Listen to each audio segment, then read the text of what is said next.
ताप्त कंचन गौरंगी राधे वृंदावनेश्वरी वृषभानुसुते देवी प्रणमामि हरिप्रिये।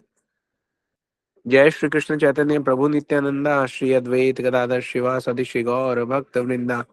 हरे कृष्ण कृष्ण कृष्ण हरे हरे, हरे राम राम राम हरे हरे।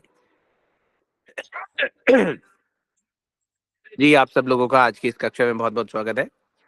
जी, जैसा कि आप सब जानते हैं कि आज की कक्षा का जो विषय है, जो विषय वस्तु है, वो है कर्म। कर्म एक ऐसा एक ऐसा विषय है जिसके बारे में भिन्न भिन्न प्रकार की भ्रांतियां हमारे समाज में व्याप्त है ना। तो चलिए आज एक छोटा सा प्रयास करके देखते हैं इसको समझने का कि कर्म जो है हमारे शास्त्रों के हिसाब से क्या है, हमारी प्रैक्टिकल लाइफ में हम इसको किस प्रकार से समझ सकते हैं और समझने के बाद हमें क्या करना चाहिए। हम इस जो आज का सेशन है उसको बहुत बहुत सरल रखने का प्रयास करेंगे। जी, विशेष धन्यवाद है आज अंजलि दीदी का। उन्होंने जो पुरानी एक क्लास थी कर्म की, उसके नोट्स हमें प्रोवाइड कराए, जिससे बहुत इजी हो गया आज की क्लास को हमें ऑर्गेनाइज कराना। जी, सबसे पहले हम एक बात पूछते हैं, स्वयं से पूछते हैं, अगर हम ये कहें कि ऐसी कौन सी वस्तु है जो हमें भगवान से दूर किए हुए है। अगर हम भगवान से दूर हैं, भगवान की भक्ति से दूर हैं, तो क्या कारण क्या है उसका। उसका एक उत्तर आएगा कि कहीं ना कहीं हमारा जो अज्ञान है, जो हम जानते नहीं कि भगवान कौन है, हम कौन है, हमारा संबंध क्या है, ये अज्ञान जो है ये हमें भगवान से दूर किए हुए है। यहां से दूसरा प्रश्न शुरू होता है। दूसरा प्रश्न ये है कि अज्ञान कैसे उत्पन्न होता है। इसका उत्तर आएगा कि अज्ञान तो हमारे कर्मों के द्वारा ही उत्पन्न होता है। हम जैसे कर्म करते हैं उसके हिसाब से हमें ज्ञान मिलता है, ज्ञान मिलता है। हमारे जो कर्म थे वो ऐसे थे कि हम भगवान से दूर होते चले गए, अज्ञान के पास होते चले गए, तो हमारे पास अज्ञान आ गया। Excuse me.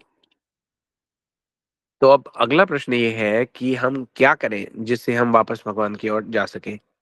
उसका उत्तर भी ये है कि हम कुछ ऐसे कर्म करें जिससे हम वापस भगवान की ओर जा सकें।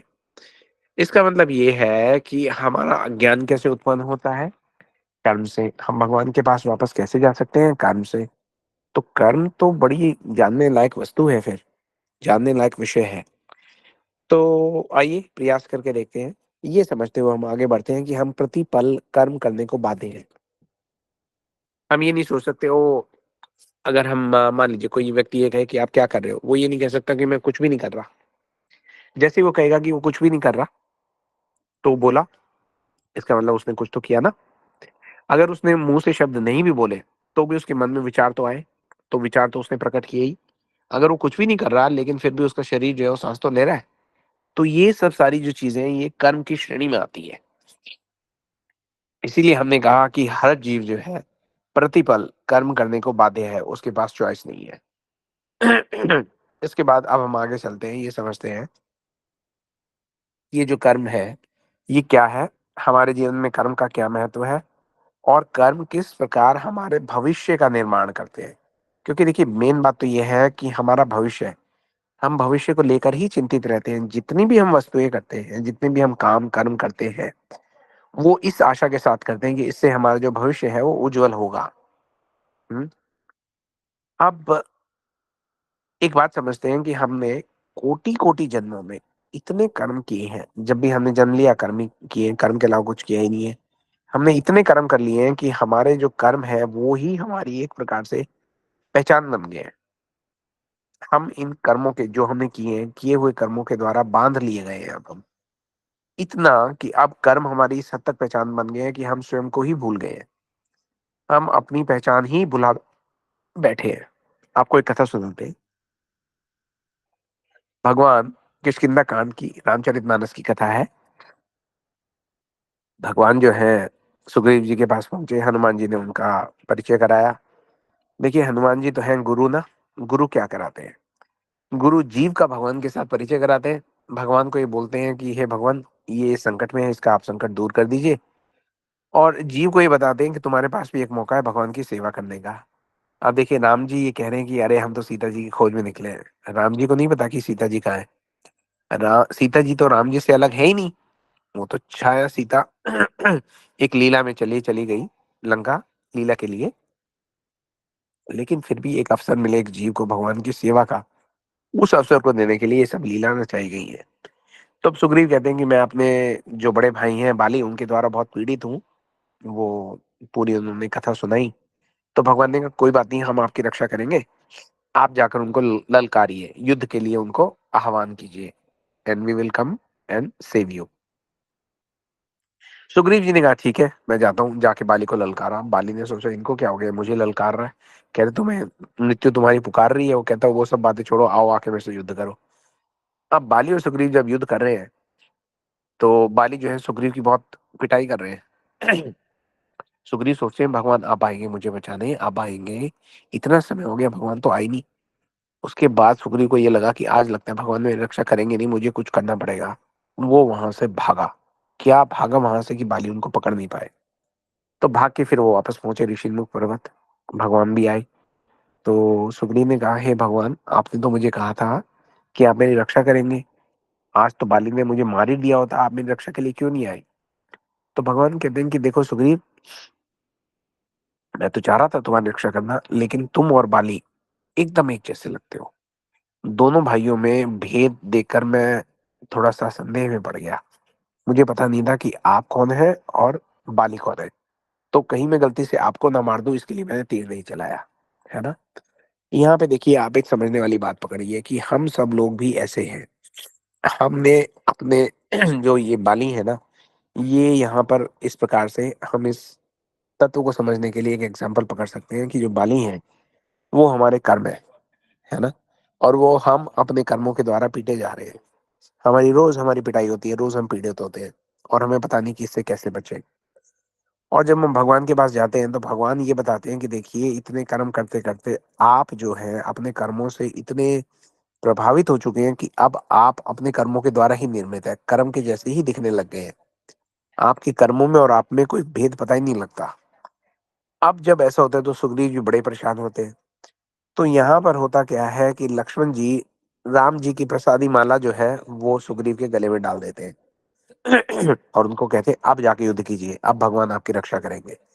तो अब जो है सुग्रीव जब जाते हैं युद्ध के लिए तो उनकी एक पहचान है। क्या पहचान है उनकी?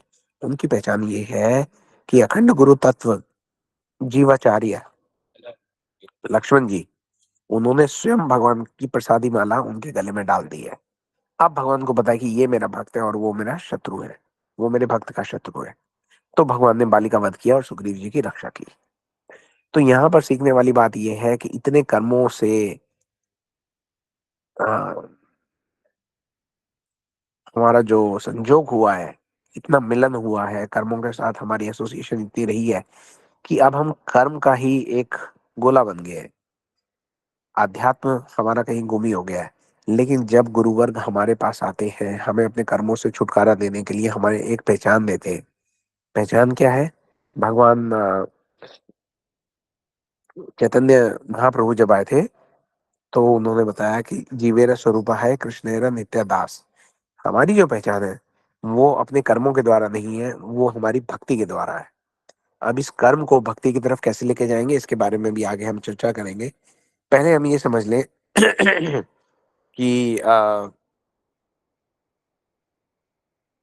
चलिए एक कथा करते हैं, ठीक है। हम ये समझ लें कि कर्म किस प्रकार से हमें ऊपर नीचे दाएं बाएं कहाँ कहाँ लेके जाते हैं। भगवान द्वारिका में अपनी रानियों के साथ भोजन कर रहे हैं। अचानक वो खिड़की के बाहर देखकर मुस्कुराने लगते हैं। उनकी रानी कहती है कि भाई क्या हुआ, आप प्रसाद ले रहे थे अचानक मुस्कुराने लगे, क्या कारण है? तो ये कहते हैं कि कुछ नहीं कुछ नहीं। तो रानी कहती है नहीं नहीं बताइए बताइए। तो फिर भगवान ये कहते हैं कि देखिए मैं खिड़की के बाहर देख रहा हूँ दूर से कि एक चींटी है, वो पेड़ के नीचे जो है वो चल रही है। वो एक अन्न का दाना अपने बिल में लेके जाना चाहती है, और जैसे ही दाना को ऊपर चढ़ाती है दाना लुढ़क कर फिर नीचे गिर जाता है। और कई बार वो चींटी को दबा के भी नीचे जा चुका है, तो चींटी बड़ी परेशान है। तो भगवान की रानी ने कहा कमाल है, और आप मुस्कुरा रहे हैं इस बात पे, वो बेचारी कितने कष्ट में है। तो भगवान बोले अरे नहीं नहीं, मैं तो मुस्कुरा इसलिए रहा हूँ कि ये जो चींटी है पिछले जन्म में स्वर्ग का राजा इंद्र हुआ करती थी, और अब उसने चींटी का शरीर ले लिया है। तो अब आप ये समझ लीजिए हम सबकी सिचुएशन क्या हो सकती है जब स्वर्ग का राजा इंद्र जो है कर्मों के प्रभाव से जब उसका जो स्वर्ग में रहने की अवधि समाप्त हो जाती है, तो यहाँ पे एक चींटी बन के आया है और अन्न का एक दाना नहीं सरका पा रहा। तो हमारा क्या हाल होगा? हम्म, तो एक और कथा करते हैं। कई बार हम ये सोचते हैं कि कर्मों की जो गति है कैसी विचित्र है। हम अगर होते तो ऐसा नहीं होना चाहिए था। भगवान जो है वो लगता है कंट्रोल नहीं कर रहे। अगर भगवान वास्तव में होते तो ऐसा थोड़ा होता जैसा हुआ है। उस बात को हम एक कहानी के माध्यम से समझने का आज प्रयास करेंगे। देखिए, एक बार क्या हुआ कि ठाकुर जी का एक मंदिर था। मंदिर में ठाकुर जी जो थे अपने उनकी बड़े सुंदर विग्रह थे। ठाकुर जी के जो विग्रह थे वो त्रिभंग मुद्रा में खड़े होते थे, बांसुरी बजाते थे। उस मंदिर का जो वो था चौकीदार था, वो ठाकुर जी का भक्त था। तो वो बाहर खड़े खड़े ठाकुर जी के दर्शन करता रहता था। तो उसको इस बात से बड़ा दुख होता था। Excuse me. तो उसको इस बात से बड़ा दुख होता था कि मेरे ठाकुर जी सारे दिन खड़े रहते हैं। तो एक दिन जब मंदिर बंद करने वो गया तो उसने बड़े मन से प्रार्थना की कि हे ठाकुर जी, मुझे बड़ा दुख होता है कि आप सारा दिन खड़े रहते हैं। है ना, मैं भी बैठ जाता हूँ, लोग आते हैं वो आपके सामने बैठ जाते हैं, लेकिन आप खड़े रहते हैं। मुझे इस बात का बड़ा दुख है। जब वो इतने प्रेम प्रीति के साथ भगवान से बात कर रहा था तो भगवान वहां पे प्रकट हो गए। ठाकुर जी जीवंत हो गए। उन्होंने कहा कि भाई, अरे वाह, आपका प्रेम तो बड़ा सुंदर है। उन्हें उसने देखा चौकीदार ने, अरे ठाकुर जी, बड़ा नतमस्तक हो गया, बहुत प्रसन्न हो गया। तो ठाकुर जी ने कहा कोई बात नहीं, अब तुम मुझे बताओ तुम्हारे मन में क्या है। वो ये कहता, ठाकुर जी देखो, अगर आप मेरी बात मानो तो एक दिन के लिए आप कहीं विश्राम कर लो, पर्दे के पीछे घूम आओ कहीं, और मैं आपकी जगह खड़ा हो जाता हूँ ताकि आपको ब्रेक मिल जाए। थोड़ा मेरा हृदय बड़ा दुखता है। तो भगवान कहते चलो मैं एक काम करता हूँ, तुम्हें अपना रूप दे दूंगा, और आप यहाँ पे एक दिन के लिए खड़े हो जाना। लेकिन मेरा एक ही आपसे अनुरोध है, वो ये कि चाहे कुछ भी हो, आप चुप रहना। आप किसी भी बात पे इंटरफेयर मत करना। जो जैसे हो रहा है वो वैसे होने देना। मैंने सब व्यवस्था बिल्कुल ठीक कर रखी है। ये मत सोचने लग जाना कि मेरी व्यवस्था में कोई कमी है। तो उसने कहा अच्छा ठीक है, कोई प्रॉब्लम नहीं है, कल सुबह ऐसे ही करते हैं। अगले दिन सुबह जो थे वो चौकीदार वो वहां पे आ गए। भगवान जो है, भगवान के पास गए, बोले भगवान मंदिर खुलने वाला है, क्या करें। भगवान कहते ठीक है, अब मैं पीछे जाके आराम करता हूँ पूरे दिन, रात को आऊंगा, तुम्हें मैं अपना रूप देता हूँ, यहाँ खड़ा कर देता हूँ। तो भगवान ने उनको वहां पे फिट किया और भगवान विश्राम करने के लिए चले गए। अब क्या हुआ, मंदिर खुला, सब लोग आते गए, आरती हुई, भोग लगा, सब सारी चीजें हो गई। अब वहां पर जब काफी कम लोग रह गए तो एक बड़ा, वहां पे एक सेठ आया। सेठ जो था, उसकी आयु लगभग 60-70 वर्ष की थी। बड़ा रो रहा था। भगवान के पास आके बोलने लगा कि अरे, मैंने पूरा जीवन धन कमाने में गुजार दिया। मेरे जो परिवार वाले थे वो मेरे नहीं हुए, सब धन के लालची हैं। और मुझे बड़ा गुस्सा आता है इन पे। अपनी परिवार की शिकायत करता रहा, समाज की, अपने व्यवसाय की बुराइयां करता रहा, सब सारी बातें भगवान को बोलता रहा। और बीच में बड़ा उसको पछतावा भी हो, अपना सर पकड़ के बैठ गया। ऐसे ऐसे जब वो कर रहा था ना, तो उसके गले से उसकी सोने की मोटी सी चेन जो थी वो टूट कर वहां पे गिर गई।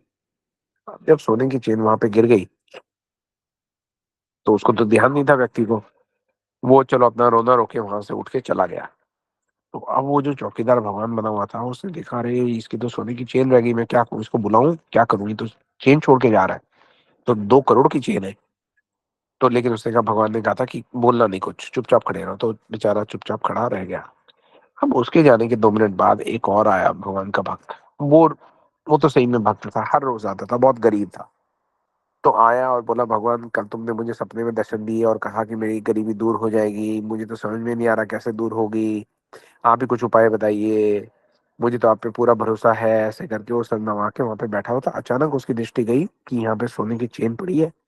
उसने देखा चारों ओर की ये चेन कहाँ से आ सकती है। फिर भगवान की ये विग्रह की ओर देखा, उसको ऐसा लगा कि भगवान ने ही ये चेन उसको दी है। कह रहा, अरे प्रभु, आपकी माया अपरंपार है? ये कैसे कर दिया आपने?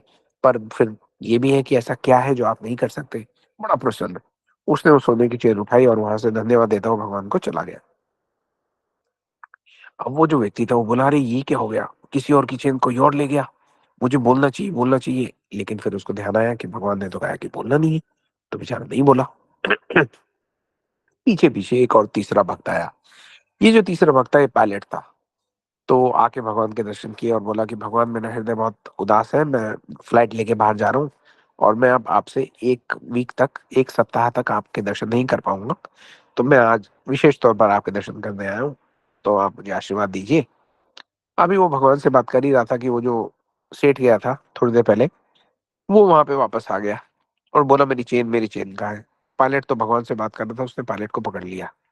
बोला कि ज़रूर तुमने मेरी चेन ली है। पायलट बोला, "भई कौन-सी चेन? क्या चेन? मैं तो जानता नहीं।" तो सेठ ने शोर मचाया, बोला, "पुलिस बुलाओ।" पुलिस आ गई। अब ये जो चौकीदार भगवान बन रहा है, इसके सामने सब सारी चीज़ें हो रही है, तो वो सोच रहा है अब तो मुझे कुछ ना कुछ बोलना ही पड़ेगा। लेकिन फिर ध्यान आया, भगवान ने कहा कुछ नहीं बोलना। तो अब जब पुलिस को उसने थोड़े पैसे दिए सेठ ने और कहा कि मुझे पूरा विश्वास है पायलट ने ही वो लिया है, मेरी चेन ली है, आप इसको जेल में लेके जाओ, इसकी तहकीकात करो। तो जब ये हुआ तो अब चौकीदार को लगा, अरे ये तो मेरा भक्त है, भगवान का भक्त है, इसको तो जेल लेके जा रहे हैं। तो वो बोल पड़ा, भगवान की मूर्ति है, बोली कि नहीं, चेन इसके पास नहीं है, इससे पहले एक और व्यक्ति आया था गरीब से दिखने वाला, उसके पास है। तो सब लोग हैरान हो गए, भगवान की तरफ से आवाज आई, उन्होंने मान लिया। पायलट को उन्होंने जाने दिया। पायलट बोला, भाई जाने दो, मेरी तो फ्लाइट लेट हो रही है। उन्होंने पायलट को जाने दिया। अब ये जो व्यक्ति था ये बोला कि अरे वाह, ये तो बहुत बड़ा प्रोग्राम रहा, शुक्र है मैं यहाँ था, भगवान होते तो वो तो कुछ बोलते नहीं, आज तो मैंने उनके भक्त को कष्ट देने से बचा लिया। रात का समय हुआ, भगवान वापस आए। भगवान ने कहा कैसा रहा दिन? बोला बहुत अच्छा रहा, बल्कि मैं कहता हूँ बहुत ज्यादा अच्छा रहा। भगवान हैरान हुए। भगवान ने कहा अच्छा, ऐसा क्या हो गया? तो चौकीदार बुला रहे, भगवान क्या बताऊं, ये तो शुक्र है आप नहीं थे, मैं था। भगवान मुस्कुराने लगे, बोले अच्छा शुक्र है आप थे, मैं नहीं था, ऐसा क्या हुआ? चौकीदार ने पूरी कहानी सुनाई। भगवान ने अपना सर पकड़ लिया। भगवान बोले, जब मैंने आपको बोला था कि आपको कुछ नहीं बोलना, तो आपको बोलने की क्या आवश्यकता थी? बोले, अरे भगवान, आपके भक्त की रक्षा के लिए ही तो मैं बोला था। तो भगवान उसको बताते हैं, अब आप ध्यान से सुनिए। भगवान उनको ये बताते हैं कि देखिए, ये सारी व्यवस्था मेरे द्वारा की गई थी। ये जो धनाढ्य व्यक्ति आया था, इसने कोई अपने जीवन में कोई भक्ति नहीं की, कोई दान नहीं किया, कोई पुण्य नहीं किया, कंजूस था, है ना? सारा पैसा अपने लिए प्रयोग में करता था। अब धीरे-धीरे इसका संसार से मोह जा रहा है, अपने परिवार से, सब चीज़ों से, लेकिन इसकी उम्र भी अब खत्म होने को है। कल सुबह हार्ट अटैक से इसकी मृत्यु होने वाली है। आज इसके पास एक मौका आया था, क्योंकि जो दूसरा भक्त है मेरा, वो बेचारा, उसने मुझे मेरे से कभी कुछ नहीं माँगा और वो बड़ी तकलीफ में है, कष्ट में है, क्योंकि उसकी बेटी की शादी है। तो उसकी शादी में मैंने उसको धन देने के लिए इसका जो चेन थी, वो यहाँ पे गिरवाई थी कि उस गरीब व्यक्ति को मिल जाएगी। वो उस धन से पैसा भी जो है दान दक्षिणा में लगाता, भगवान के प्रचार में लगाता, तो उससे उसको और ज़्यादा लाभ होता और इस सेठ को भी लाभ होता, क्योंकि इसके धन के द्वारा इनडायरेक्टली सेवा हुई। उसने चोरी तो की नहीं है। तो उसने तो ये सोच के चेन ली है कि मैंने उसको दी है। लेकिन अब तुमने उसको पकड़वा दिया, तो अब उसकी बेटी की शादी नहीं हो सकती, उसके परिवार का भगवान पे से विश्वास हट गया है। वो कहते हैं कि ये तो देखो भगवान की भक्ति किया करता था, अभी तो जेल जा रहा है। और जो सेठ है, उसको एक वो भक्त को जेल में भिजवाने का अपराध और लग गया और कल सुबह उसकी मृत्यु हो जाएगी। थोड़ा बहुत जो उसको पुण्य मिलना था, आपने वो भी रोक दिया और उसको पाप जो है उसका डबल करवा दिया। तो अब वो चौकीदार का तो दिमाग घूम गया, बोला भगवान ऐसी प्लानिंग, तो मुझे क्या पता था? भगवान बोले, आपको नहीं पता था, इसीलिए कहा था कि बोलिएगा नहीं। पर वो बोला, लेकिन भगवान, आपका जो पायलट भक्त है उसकी भी तो रक्षा आवश्यक है, उसकी रक्षा भी तो की है मैंने। तो बोला, रक्षा तो की है मैंने, लेकिन आप फिर भी बताइए कि उसमें क्या गलती थी? अब भगवान ये कहते हैं कि देखिए, वो जो पायलट था, आज उसका प्लेन क्रैश होना है, तो वो उस क्रैश प्लेन में ना जाए, उसको रोकने के लिए मैंने ये पुलिस का बंदोबस्त किया था कि पुलिस आएगी, इसको पकड़ के ले जाएगी, 1 दिन तक वहीं रखेगी, इसको छोड़ेगी नहीं। कोई और पायलट जाएगा जिसका समय पूरा हो चुका है और इसकी रक्षा हो जाएगी। तो अब उसने सर पकड़ लिया, उसने कहा भगवान इतनी प्लानिंग करते हो आप, ये तो मैंने सोचा ही नहीं था। तो यहाँ से इस कथा का जो तात्पर्य है, वो ये है कि हम ये समझें कि भगवान की जो प्लानिंग है, वो कितनी-कितनी डिटेल्ड है, हैं? तो भगवान जो भी करते हैं, वो हमारे भले के लिए ही करते हैं। उस वक़्त तो चाहे वो हमें समझ में आए या ना आए, लेकिन करते भगवान हमारे भले के लिए ही हैं, हमारे कर्मों के अनुसार ही हैं। अब हमें काम ये करना है कि हमें कुछ भी, जो भी भगवान, जो भी इस संसार में चल रहा है, उसको अ, स्वीकार करते हुए भगवान की भक्ति के बारे में हमें सोचना है। स्वीकार करने का मतलब ये है कि एक किस्म से भगवान के हमें शरणागत हो जाना है। अब जब हम भगवान के शरणागत होते हैं, एक्सक्यूज़ मी, जब हम भगवान के शरणागत होते हैं, तो फिर किसी भी बात की हमें चिंता नहीं करनी चाहिए। क्योंकि भगवान जो है, वो फिर हमारी चिंता वो स्वयं करेंगे, है ना? हमें ये विश्वास होना चाहिए कि एक-एक घटना जो इस संसार में हमारे साथ भी हो रही है, वो उनकी निगरानी में हो रही है। उनकी योजना पे हमें पूर्ण विश्वास होना चाहिए, है ना? तो जब हम ये समझ गए कि भगवान की सेवा में करते हुए हम जो भी कर्म करते हैं, वो शुभ ही होगा, तो हमारा जो जीवन है, वो कल्याण की तरफ बढ़ता है। किस प्रकार से बढ़ता है? अब उसपे हम एक निगाह डालते हैं। पहले हम ये समझते हैं कि भाई कर्म है क्या? कर्म की परिभाषा क्या है? देखिए, शास्त्रों में ऐसा कहा गया है, बहुत सिंपल अगर हम भाषा का प्रयोग करें, तो ये कहा गया है कि जो शास्त्रों में रिकमेंडेड कर्म है, जो शास्त्र कहते हैं कि शास्त्रों द्वारा उचित कर्म है, वो जब हम करते हैं, वो क्रियाएँ करते हैं, तो उसे कर्म कहा गया है। अगर हम अपने मन से, अपनी मर्ज़ी से कुछ भी करते हैं, जिसके बारे में शास्त्रों में विधान नहीं है, तो उसको कर्म नहीं कहा जाएगा, उसको एक क्रिया समझ सकते हैं आप। अब ये हो गया कर्म, फिर है विकर्म। विकर्म का मतलब ये है कि हम शास्त्रों के हिसाब ना चलकर अपनी मन-मर्ज़ी से करते हैं, तो उसको विकर्म कहा गया है। एक एग्ज़ाम्पल देते हैं कि जिस प्रकार से शास्त्रों में ये कहा गया है कि एक स्त्री और पुरुष को अगर गृहस्थ आश्रम में रहना है, एक पति-पत्नी की तरह रहना है, तो उनको उनके लिए विवाह का प्रावधान है। तो अगर वो विवाह करके एक-दूसरे के साथ पति-पत्नी के रूप में रहते हैं, तो वो ठीक है, कर्म हो गया। लेकिन अगर वो बिना विवाह किए पति-पत्नी का संबंध एक-दूसरे के साथ रखते हैं, तो वो विकर्म हो गया। एक एग्ज़ाम्पल। फिर है अकर्म। अकर्म का मतलब ये है कि लोग ये सोचते हैं कि भई ना तो हम कर्म करेंगे, ना हम विकर्म करेंगे। प्रमाद के कारण ऐसा सोचने लगते हैं कि हम कोशिश करें कि हम ना ये करें, ना वो करें। उसे वो लोग अकर्म कहते हैं।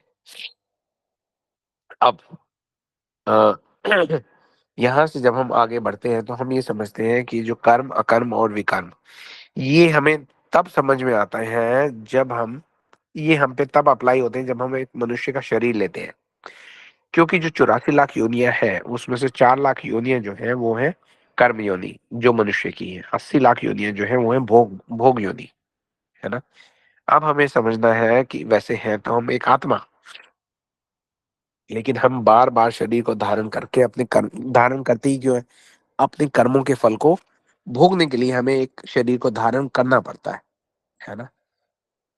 तो भगवद गीता में भगवान ये कहते हैं कि प्रत्येक व्यक्ति को प्रकृति से अर्जित गुणों के अनुसार विवश होकर कर्म करना पड़ता है। ऐसा नहीं है कि वो अपनी मर्ज़ी से कर रहा है। उसको एक नेचर ऐसी मिली हुई है कि वो जो भी कर रहा है, वो मजबूर होके कर रहा है। हालाँकि वो समझ रहा है कि वो फ्री है इसलिए वो कर रहा है।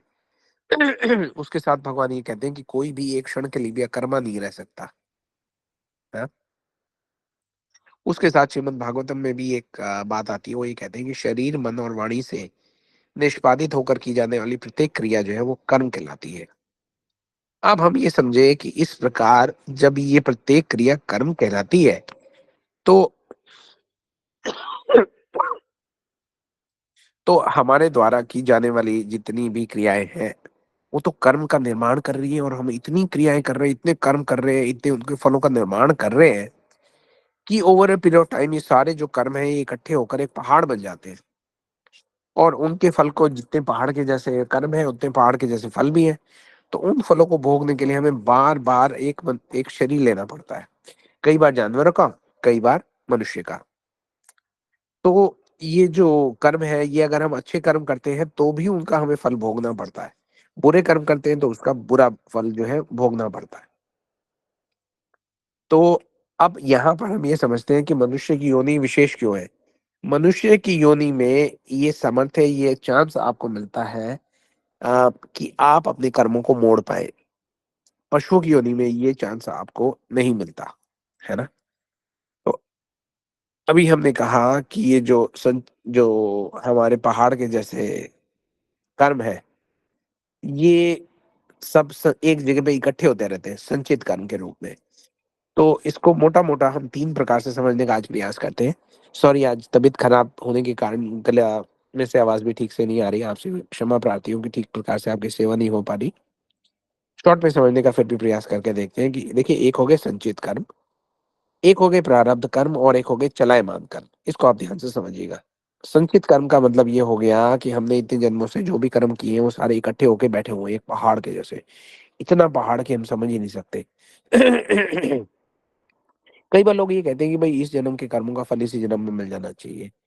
तो जिस प्रकार से मान लीजिए आपको किसी विवाह का निमंत्रण आया, आप वहाँ पे गए, वहाँ पे देखा आपने बड़ा खाना बना रखा है।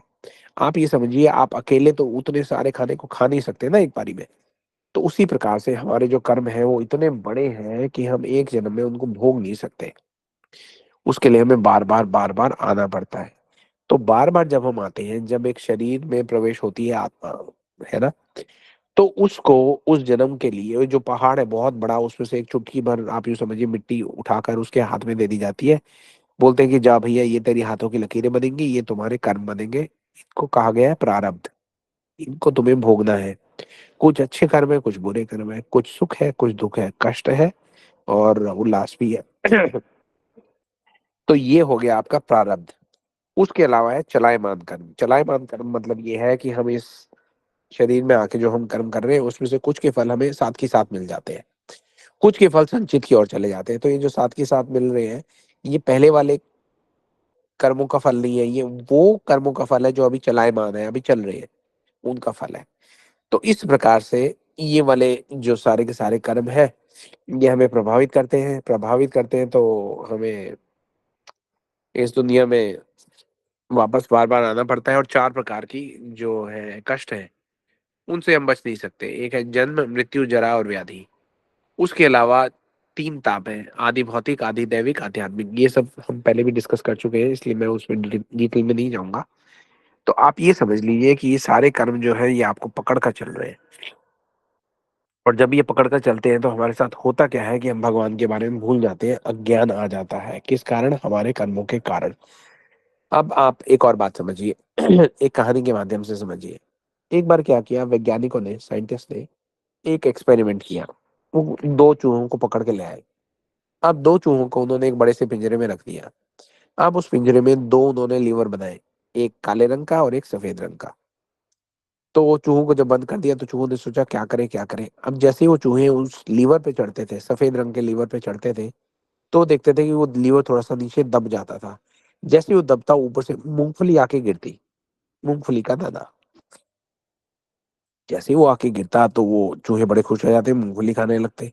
जब वो दूसरे लीवर पे चढ़ते तो उसमें से उनको करंट लगता, भाग के गिर जाते।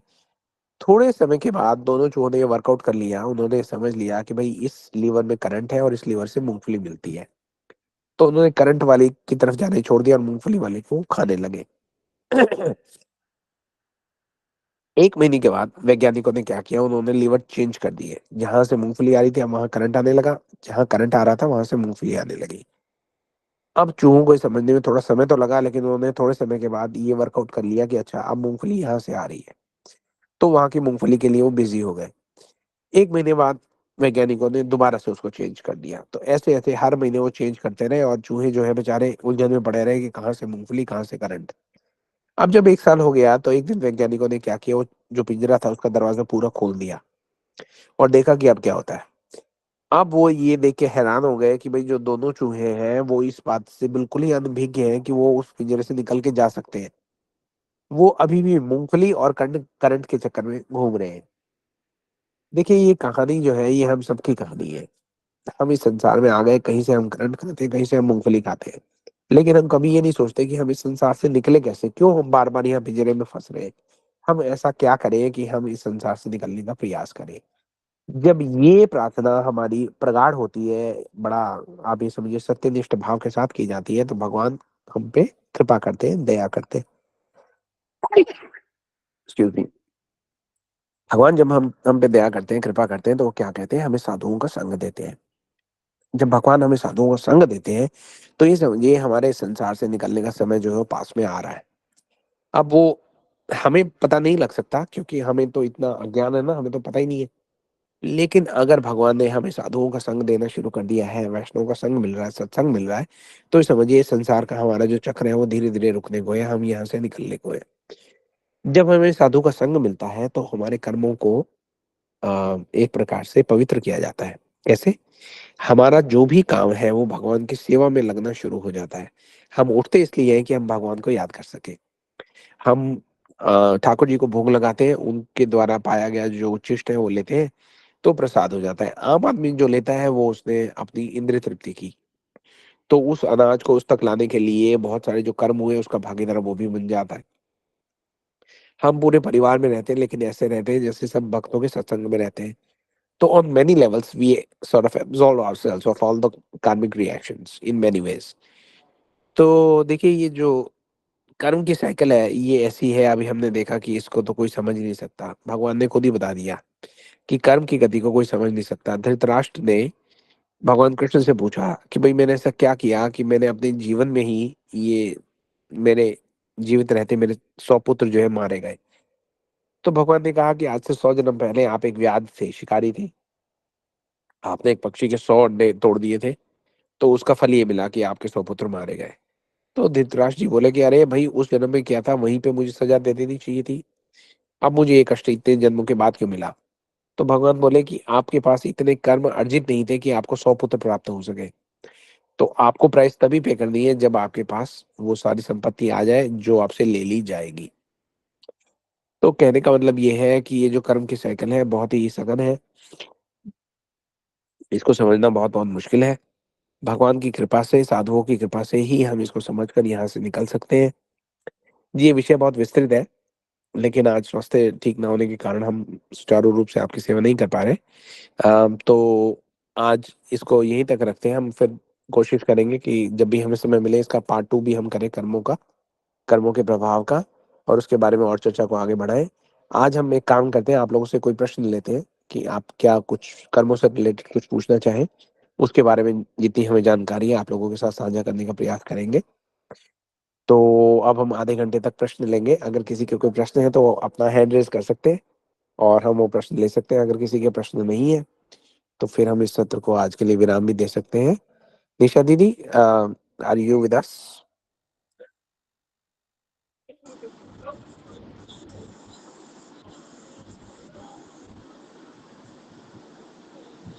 हरे कृष्णा प्रभु जी, दंडवत प्रणाम। जी, हरे कृष्ण दीदी, दंडवत प्रणाम। हरे कृष्णा प्रभु जी, जी। जी, जी। दीदी, आवाज़ आ रही है आपको मेरी? हाँ जी प्रभु जी, एक्चुअली मुझे आपकी आवाज नहीं आ रही थी, थोड़ा सा प्रॉब्लम हुई थी। जी, अब आवाज़ आ रही है जी जी बेटर? प्रभु। जी, हाँ जी मैं कह प्रभु रहा जी, था कि मैं हाँ जी प्रभु जी। कोई प्रश्न हो तो पूछ सकते हैं। जी, एक मिनट प्रभु जी। हरे कृष्णा। अ, मुझे हैंड तो सुरेंद्र प्रभु जी। हरे कृष्णा देवी, हरे कृष्णा प्रभु जी, दंडवत प्रणाम। हरे कृष्णा हरे प्रभु जी, कृष्णा दंडवत प्रणाम। प्रभु जी, अभी आपने बताया कि कर्म तो हर एक को करने हैं। हमको ये बताएं कि हम से कर्म करें कि ये वाला बर्थ हमारा लास्ट बर्थ हो। हाँ, जी, ये तो आपने बहुत अच्छा प्रश्न किया है। हमारी यात्रा बहुत लंबी है, हमारे कर्म बहुत लंबे हैं, कर्मों के जो फल हैं वो बहुत बड़े-बड़े हैं। उसके लिए हमें भगवान को सरेंडर करना पड़ेगा प्रभु जी। ये प्रश्न का उत्तर देने का अधिकारी मैं तो नहीं हूँ, लेकिन मैं फिर भी ये कह सकता हूँ कि जो गुरु जी के मुख से सुना है, हमारे गुरु परंपरा जो भी बताते हैं। बल्कि एक मुझे किस्सा याद हो आया। स्वामी महाराज एक बार उन्होंने अपने विदेशी जो उनके शिष्य थे उनके साथ बैठे हुए थे। तो यही कर्मों की बात चल रही थी। स्वामी महाराज ने बड़ा डिटेल में उनको समझाया कि देखिए कर्म ऐसे हैं, कर्म ऐसे हैं। तो वो सब सारे लोग तो डर गए, सोच में पड़ गए। तो उन्होंने ये कहा कि प्रभुपाद, स्वामी महाराज जी को प्रभुपाद कहते हैं। तो उन्होंने कहा, ओ प्रभुपाद, हम तो ये कर्मों को कभी फिनिश कर ही नहीं पाएंगे। ऐसा लगता ही नहीं कि हम वापस भगवान के पास जा पाएंगे। तो प्रभुपाद जी गुस्से हो गए, स्वामी महाराज जी। उन्होंने कहा, अरे ये कैसी बातें कर रहे हो तुम? तो अब जो शिष्य थे वो और हैरान हो गए। बोले, क्यों? आप ही ने तो अभी कहा कि भाई कर्म जो है इतने सघन है, ये है वो है। तो हमारे तो द्वारा इस जन्म में भी विदेशी जो शिष्य थे उनके, वो तो मांस मदिरा में पहले का उनकी जो जीवन शैली थी वो काफी वैसी थी। तो उनको थोड़ा सा चिंता थी अपने बारे में। तो भगवान ने उनको बोला कि देखो, सॉरी, स्वामी महाराज ने उनको बोला कि देखो, भगवान ने ये कहा है श्रीमद् भगवत गीता में कि सर्वधर्मान् परित्यज्य माम एकम शरणम व्रजा अहम त्वं सर्व पापेभ्यो मोक्षयामि मा शुचा। वो ये कहते हैं कि तुम अपने सब कर्मों को अभी 1 मिनट के अंदर काट सकते हो, if you surrender yourself to Krishna. Surrender कैसे होगा, उसके बारे में गुरुजी का एक आर्टिकल था। उसमें गुरुजी ये बता रहे थे कि भाई आप ये समझिए कि जो भी गुरुजी का वाक्य है, आपको उनका मनोभीष्ट पूरा करना है। आपका जो जीवन है गुरुजी की इच्छा पूर्ण करने के लिए संलिप्त हो जाना चाहिए, पूरा A to Z। अगर ऐसा हो जाता है तो उससे भगवान बहुत खुश होते हैं, आपके सारे कर्म काट देते हैं। जब वो होता है तो फिर गुरुजी हमें वो शक्ति भी देते हैं जिसके द्वारा हम भगवान की भक्ति जो है वो अच्छे प्रकार से कर पाए। वरना तो देखिए कितने स्टेजेस से गुजरना पड़ता है। गुरुजी ने तो एक क्लास में ये भी कहा है कि इन सम ऑफ द कहीं ना कहीं किसी ना किसी जन्म में हमें भगवान की भक्ति ठीक प्रकार से प्राप्त करने से पहले शिला रघुनाथ दास ठाकुर जी के जैसी वो लानी पड़ेगी वैराग्य। तो बोलिए उसका वो वैराग्य हम कहाँ से लाएंगे। राजा के बेटे थे और लोगों के द्वारा फेंके गए खाने में से वो कभी कभी वो चावल के 4 दाने खाते थे और ये कहते थे कि मुझे इंद्रिय भोग की जो तृप्ति है वो मुझे संतुष्ट नहीं होने दे रही, ऐसा बोलते थे। और भी बड़ी सारी चीजें हैं। तो देखिए बहुत जो है कष्टदायक तो है, लेकिन हमारे लिए अगर हम गुरु जी का मनोभीष्ट पूर्ण करने का प्रयास करेंगे, उनका आशीर्वाद लेंगे, तो ये मुश्किल से दिखने वाले कार्य भी हम आसानी के द्वारा कर सकते हैं। प्रयास तो कहीं ना कहीं से शुरू करना ही है प्रभु जी, बाकी तो गुरु जी की उस पे इच्छा पे है। पर आपका जो प्रश्न है बहुत प्रेरणादायक है प्रभु जी, मेरे लिए तो कम से कम हम ये सोचना तो प्रारंभ करें कि हमें करना है ना। चाहे इस जन्म में ना भी हो, चाहे इस जन्म में तो क्या मेरा तो होना ही नहीं है, पता नहीं कितने जन्म में, लेकिन ये एक अच्छा स्टार्टिंग पॉइंट है कि हम खुद को थोड़ा पुश करें कि भाई कंफर्ट जोन से निकले, कुछ प्रयास तो करें भगवान के लिए, बातों बातों में रह जाएंगे क्या। प्रभु जी ठीक है इससे प्रभु जी। अगला जी आगे का जो जो आपने अभी तक बताया बहुत अच्छा बताया, उसको बिल्कुल हम फॉलो करेंगे और चेष्टा भी करेंगे। हम तो आपसे भी नीचे लेवल के लोग हैं, बट सर्टनली विल अरे फॉलो नहीं इट। प्रभु जी। नेक्स्ट ये आता है कि हम जो भी गलत काम कर रहे हैं या गलती से अनजाने में गलती काम हो जाए, क्या उसकी सजा हमको यमराज जी देंगे या कृष्ण भगवान जी देंगे? हम भगवान कृष्ण भगवान जी की शरण में आ चुके हैं, मतलब उनके रास्ते में चल रहे हैं आप लोगों की गाइडेंस में। तो हमको जो भी पनिशमेंट मिलेगी गलत काम या अच्छे काम की, वो कृष्ण भगवान जी के ही करेंगे, क्योंकि उनके हम सरेंडर कर चुके हैं एक किस्म के, कि ये यमराज जी फिर बीच में आ जाएंगे। जी देखिए 2-3 चीजें हमें यहाँ पे समझने की है। जब हम ये कहते हैं, जब मेरे जैसा व्यक्ति ये कहता है कि भाई अनजाने में हो गया, तो मुझे ये पूछना चाहिए कि भाई जो जिसको मैं ये कह रहा हूँ कि अनजाने में हुआ है, क्या वो मेरे 100% सावधानी लेने के बावजूद हुआ है, या मैं सावधान नहीं था, मैं लापरवाह था और हो गया। अगर हमने संपूर्ण चेष्टा की है और उसके बाद कुछ ऐसा हो गया जो हमारे वश के बाहर था, तो उसको तो भगवान जो है वो अंडरस्टैंड करेंगे। लेकिन अगर हम जैसे फॉर एग्जांपल मान लीजिए हम कहीं गए, विदेश यात्रा कर रहे हैं, बड़ी भूख लगी, हमने जो है चिप्स लेके खा ली। अब चिप्स में कुछ ऐसा था जो भगवान को भोग नहीं लग लग सकता था, है ना, राजसिक था, तामसिक था, राम जाने क्या था। तो वो तो उसका तो हमें कर्म लगेगा, उसका हमें फल भुगतना पड़ेगा। लेकिन अगर हम चिप्स में गए, हमने उससे 100 क्वेश्चन किए, इसमें क्या है क्या नहीं है, शरीर का पालन करने के लिए बड़ी देर से कुछ खाया नहीं है, आप लेना चाहें, और फिर आपकी तसल्ली हो गई कि हाँ इसमें 100% सब लोग ये कह रहे हैं कि नहीं है, मैं ले सकता हूँ इमरजेंसी में, तो फिर आप लेते हैं।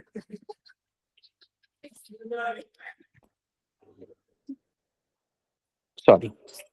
जी तो वो फिर अगर आप लेते हैं और उसमें कुछ निकल आया, तो फिर आपने अपना पूरा प्रयास करते हुए सही भावना के साथ एक एक चीज पूछने का प्रयास किया था, तो उसके लिए भगवान आपको कंसेशन दे सकते हैं।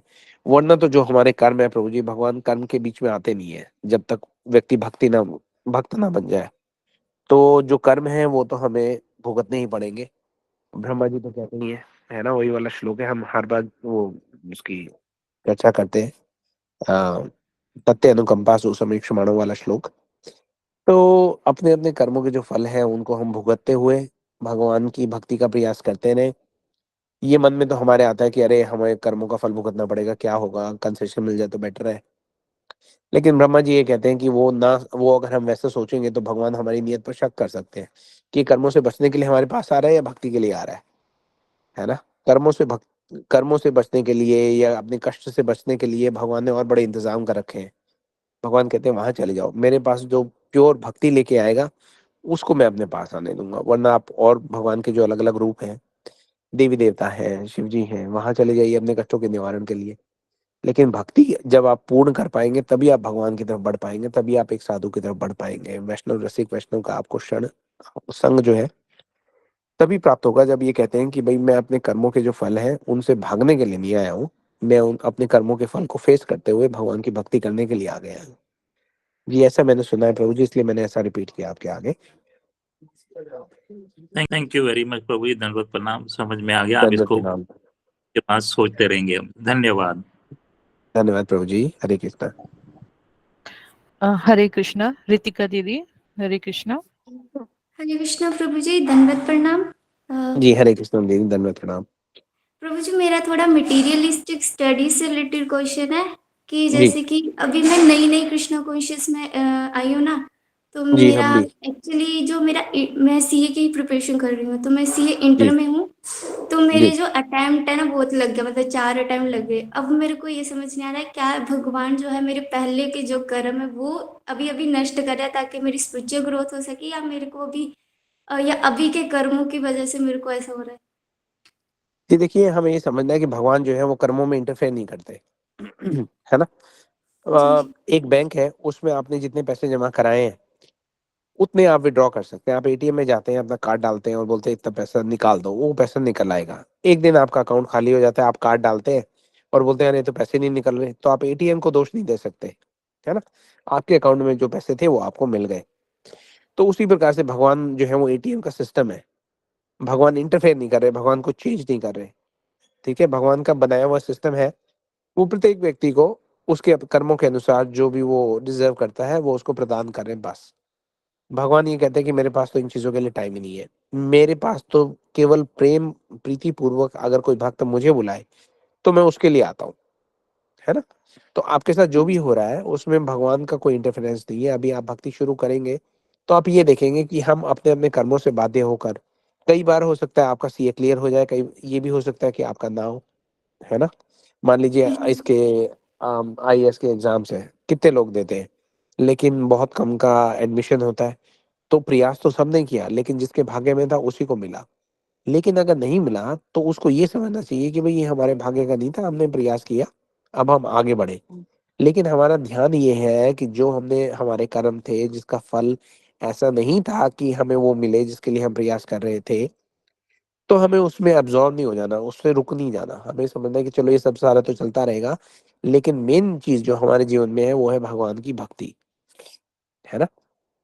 तो जी आप प्रभु प्रयास जी। करते रहिए, लेकिन ये समझ लीजिए कि जो भी फल आएगा उसको लेके आपको स्ट्रेस करने की आवश्यकता नहीं है। आपको प्रयास कीजिए, लेकिन उसको लेके कोई टेंशन ना कीजिए कि अरे ये हो गया वो हो गया। आप you are in a unique position को, क्योंकि आपको पता है जो भी हो रहा है वो पहले से निर्धारित है। जो अच्छे एस्ट्रोलॉजर हैं वो हाथ देकर ही आपकी कुंडली देख के ये बता सकते हैं कि आप मतलब क्या कहाँ जाएंगी, क्या करेंगी। इसका मतलब कुंडली का बेसिस क्या है, आप कहाँ पैदा हुई थी, आपका जी क्या जन्म का क्या समय था, ग्रह नक्षत्र। तो इसका मतलब ये है कि we are just going through the motion. तो उसकी तो कोई टेंशन करने की आवश्यकता ही नहीं है, वो तो हमारे जन्म लेने के समय ही थोड़ा बहुत निर्धारित हो गया है। बाकी बच गए चलायमान कर्म, वो जो थोड़े बहुत चलते रहते हैं, उससे थोड़ा सा ऊपर थोड़ा सा नीचे। वशिष्ठ जी बोलते हैं भरत जी को, भरत जी जब ये कहते हैं कि गुरुदेव मैंने ऐसा क्या किया था कि आज प्रत्येक व्यक्ति ये सोच रहा है कि मेरे भैया के कष्ट का कारण मैं हूँ। तो वशिष्ठ जी ये कहते हैं कि देखिए विधाता ने जब सब बनाया तो 6 चीजें अपने पास रख ली, बोले वो किसी के कंट्रोल में नहीं है। अब भरत जी को तो नहीं, वो तो हमें बता रहे हैं ना। वो ये कहते हैं लाभ और हानि, सुख और दुख, यश और अपयश, ये 6 चीजें जो है वो हमारे हाथ में नहीं है। हम किसी का बहुत भला करना चाहेंगे लेकिन वो व्यक्ति हमें गलत समझ लेगा, हमें अपयश मिल जाएगा, हालांकि हमने उसको बहुत भला चाहा था। कोई व्यक्ति किसी का बुरा चाहता है लेकिन फिर भी अगला व्यक्ति उसको अच्छा समझता रहता है, उसको यश देता रहता है। कई बार हम चाहते हैं कि सुख आए, हम तो हमेशा ही चाहते हैं कि सुख आए, लेकिन दुख आता है, हमारे हाथ में है ही नहीं, क्या करें। लाभ के लिए कार्य करते हैं, हानि हो जाती है। तो ये सारी चीजें जो है ये अपने अपने कर्म से आएंगी, जब इनका समय होगा ये आएंगी, और जब इनका समय जाने का होगा तो ये चली जाएगी। इनमें डूब कर हम भगवान को ना भूल जाए, ये जो है मेन फोकस, हमें इसका ध्यान रखना है। ठीक है? जी प्रभु जी, थैंक यू सो मच। अच्छा, ओके, थैंक यू जी। हरे कृष्ण। 2 मिनट मेरे को दे सकते हो दीदी को कुछ बताने के लिए? जी सुरेंद्र प्रभु कुछ शेयर करना चाहते हैं? प्रभु जी, ये जी मेरा प्रभु जी। क्वेश्चन है चार्टर्ड अकाउंटेंसी। मैं भी चार्टर्ड अकाउंटेंट हूँ, उनको बोलिएगा हमसे साइड में बात कर लें, तो शायद मैं उनको कुछ बता पाऊँ। जी, आप निशा दीदी के थ्रू, रितिका दीदी अगर आप चाहें तो निशा दीदी से टच में आके सुरेंद्र प्रभु जी से भी टच में आ सकते हैं, अगर आपको कोई प्रश्न हो वो अपने अनुभव से आपको साझा कर सकते हैं, है ना? जी प्रभु जी। जी, तो वो एक ऑप्शन है अगर आप चाहें तो। Thank you. Thank you so much. हूँ एक हरे कृष्णा, किसी और का कोई प्रश्न है? हरे कृष्णा प्रभु जी। जी, दंडवत हरे कृष्णा प्रणाम। देवी, धन्यवाद प्रणाम आपको दंडवत भी। प्रणाम। प्रभु जी, जैसे आपने भी बोला कि जैसे हम भक्ति में आते हैं तो मतलब उसके कुछ पॉइंट होंगे ना, क्या हम सोच के आते हैं। जैसे आपने भी बताया कि कोई मतलब भक्ति इस पॉइंट से ना करे कि भी मैं अपने कर्म से हट के मतलब भगवान की शरण में चला जाता हूँ ताकि मुझे कर्म ना भोगना पड़े। तो ऐसा कोई, जैसे हम जब भक्ति में हम आते हैं तो कोई ऐसा पॉइंट होते होंगे ना कुछ, जो निशानी देते होंगे कि हाँ ये भक्ति के लिए ही सिर्फ आए हैं। देखिए, भगवान ही कहते हैं मैं प्रत्येक व्यक्ति के हृदय में विराजमान हूँ, मैं स्वयं देखता रहता हूँ अंदर से कि इनके हृदय में क्या है क्या नहीं है। तो भगवान को अंदर से पता लग जाता है कि ये भक्ति के लिए आए हैं या किस लिए आए हैं। ऐसा कहने के बाद भी बहुत बार देखिए हमारे साधुओं की वाणी ये है कि जो कष्ट है वो भगवान की तरफ जाने का एक बहुत प्रबल कारण बन सकता है ना? और हम ये देखते भी है कि बहुत सारे लोग जो है भगवान की भक्ति नहीं कर रहे क्योंकि वो एक कष्ट की, दुख की प्रतीक्षा में है कि जब दुख आएगा तब भगवान की तरफ मुड़ेंगे। और भगवान इतने दयालु हैं कि अगर उनकी सुन लेते हैं तो उनको कष्ट दे देते हैं जिससे वो भगवान की तरफ मुड़ जाए। की तरफ मुड़ने के बाद देखिए हमें अपने हृदय को बहुत कंट्रोल करके चलना है कि हम क्या इच्छा करते हैं भगवान से, है ना? वो कथा आपने सुनी होगी, मैं अक्सर कहा करता हूँ कि एक जो बुढ़िया माई थी वो पहाड़ की चोटी पर रहती थी, रोज नीचे उतरती पहाड़ से, वो सूखी लकड़ियां बीन के ऊपर लेके जाती थी, चूल्हा जलाती थी अपना। एक दिन बड़ी बारिश हो रही थी, बड़ी तकलीफ में बेचारी नीचे आई, मुश्किल से कुछ सूखी लकड़ियां मिली, भाग के ऊपर चढ़ रही थी, फिसल गई, सारी लकड़ियां उसकी बिखर गई। उसके आर्त भाव से उसके मन से निकला, हे भगवान।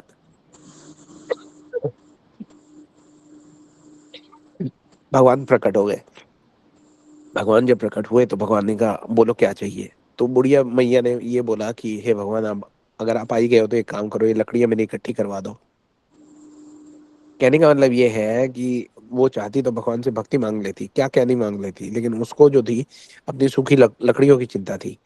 तो हम स्वयं को इस प्रकार से ट्रेन करें कि इस जन्म में सुख दुख लाभ हानि यश अपयश जो है अपनी अपनी गति से आते हैं और जाते हैं, उनको लेके हमें कोई शिकायत नहीं करनी क्योंकि वो हमारे कर्मों के द्वारा ही है। सबसे मेन बात हमें समझने की ये है कि we are getting what we deserve.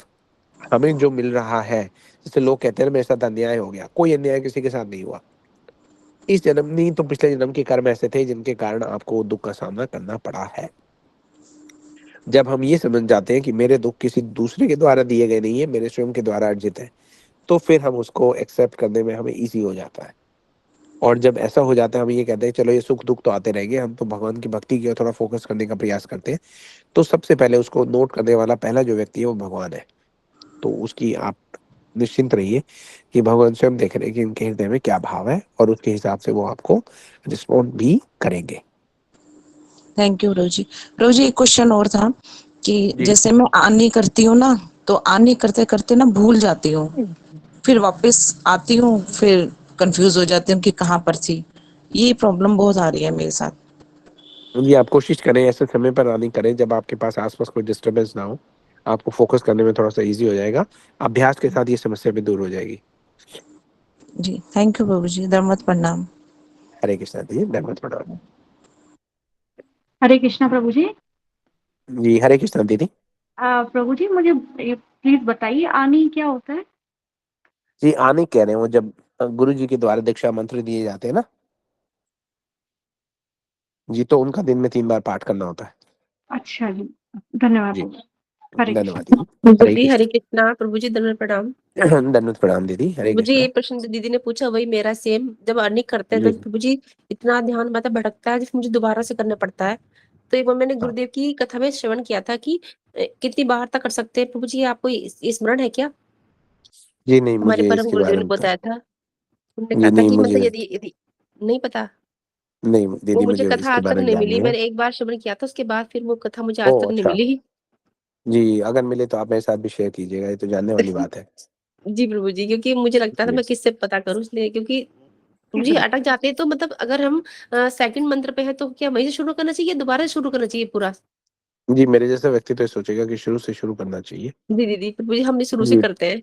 जी, पर अगर आपको क्योंकि कोई बेटर गाइडलाइंस मिले तो आप बताइएगा, सबके साथ शेयर कर दीजिएगा।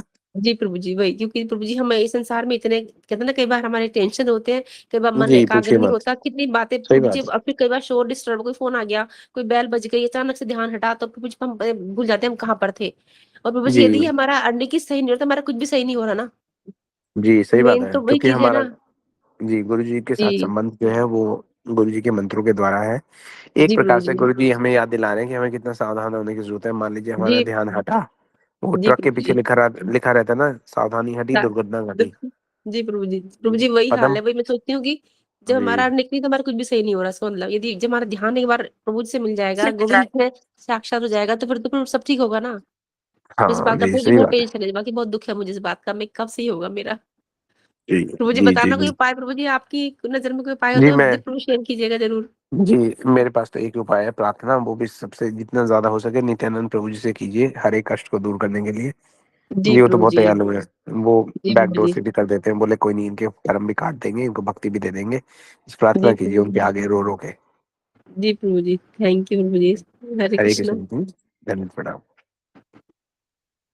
धर्म प्रणाम प्रभु जी। प्रभु जी क्लास ऐसी है ना कि हम सारी बातें शेयर कर सकते हैं ना, भक्ति के संबंधित, क्योंकि प्रभु जी, जी इस क्लास में जो ग्रुप में है वो ही भाग्यशाली जीव है सब, क्योंकि कितने लोगों को मैंने देखा है क्लास में आ नहीं पा रहे, वो या मजबूरी है या कोई भी कारण है, कुछ भी हो, जी, उनके कर्म जी, कर्म मृत्यु कर्म ही होंगे, क्योंकि चाहते भी क्लास अटेंड नहीं कर पाते तो उनकी मजबूरी है, लेकिन हम लोग एटलीस्ट सारे भक्तों के साथ हमारी इतनी बातें होती हैं, क्वेश्चन आंसर होते हैं, तो सबसे ज्ञान मिलता है। प्रभु जी थैंक यू। प्रभु जी आपकी इतनी तबीयत खराब है, तब भी आपने देखिए आपको नहीं, नहीं, देखकर कोई तो तबीयत हम खराब नहीं। ने, प्रभु जी ने आपका स्वास्थ्य, हम तो इतने बहाने बना देते, यदि हमसे कोई पूछा ना, हम तो कहते हैं बीमार है, लेकिन प्रभु जी आपकी सेवा कर रही है, हमें सीखने को मिलता है आपसे प्रभु जी, आपके लिए और है बहुत सारा हरि बोल, आपको दंडवत प्रणाम।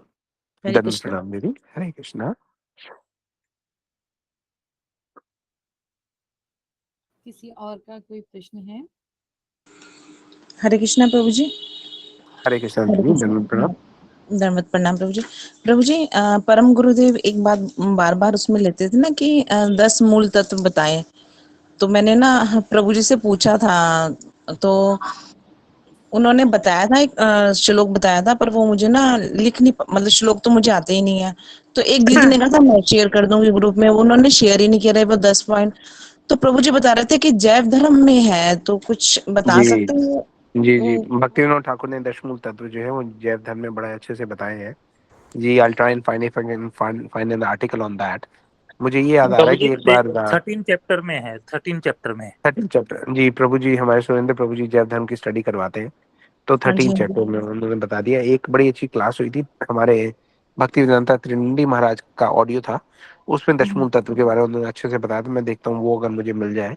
आई personally like his way of explaining दशमूल तत्व, वरना आप 13वें अध्याय में सुरेंद्र प्रभु जी ने बताया, तो जी जी, आप थैंक यू। प्रयास कर लीजिए। ठीक है, थैंक यू प्रभु जी।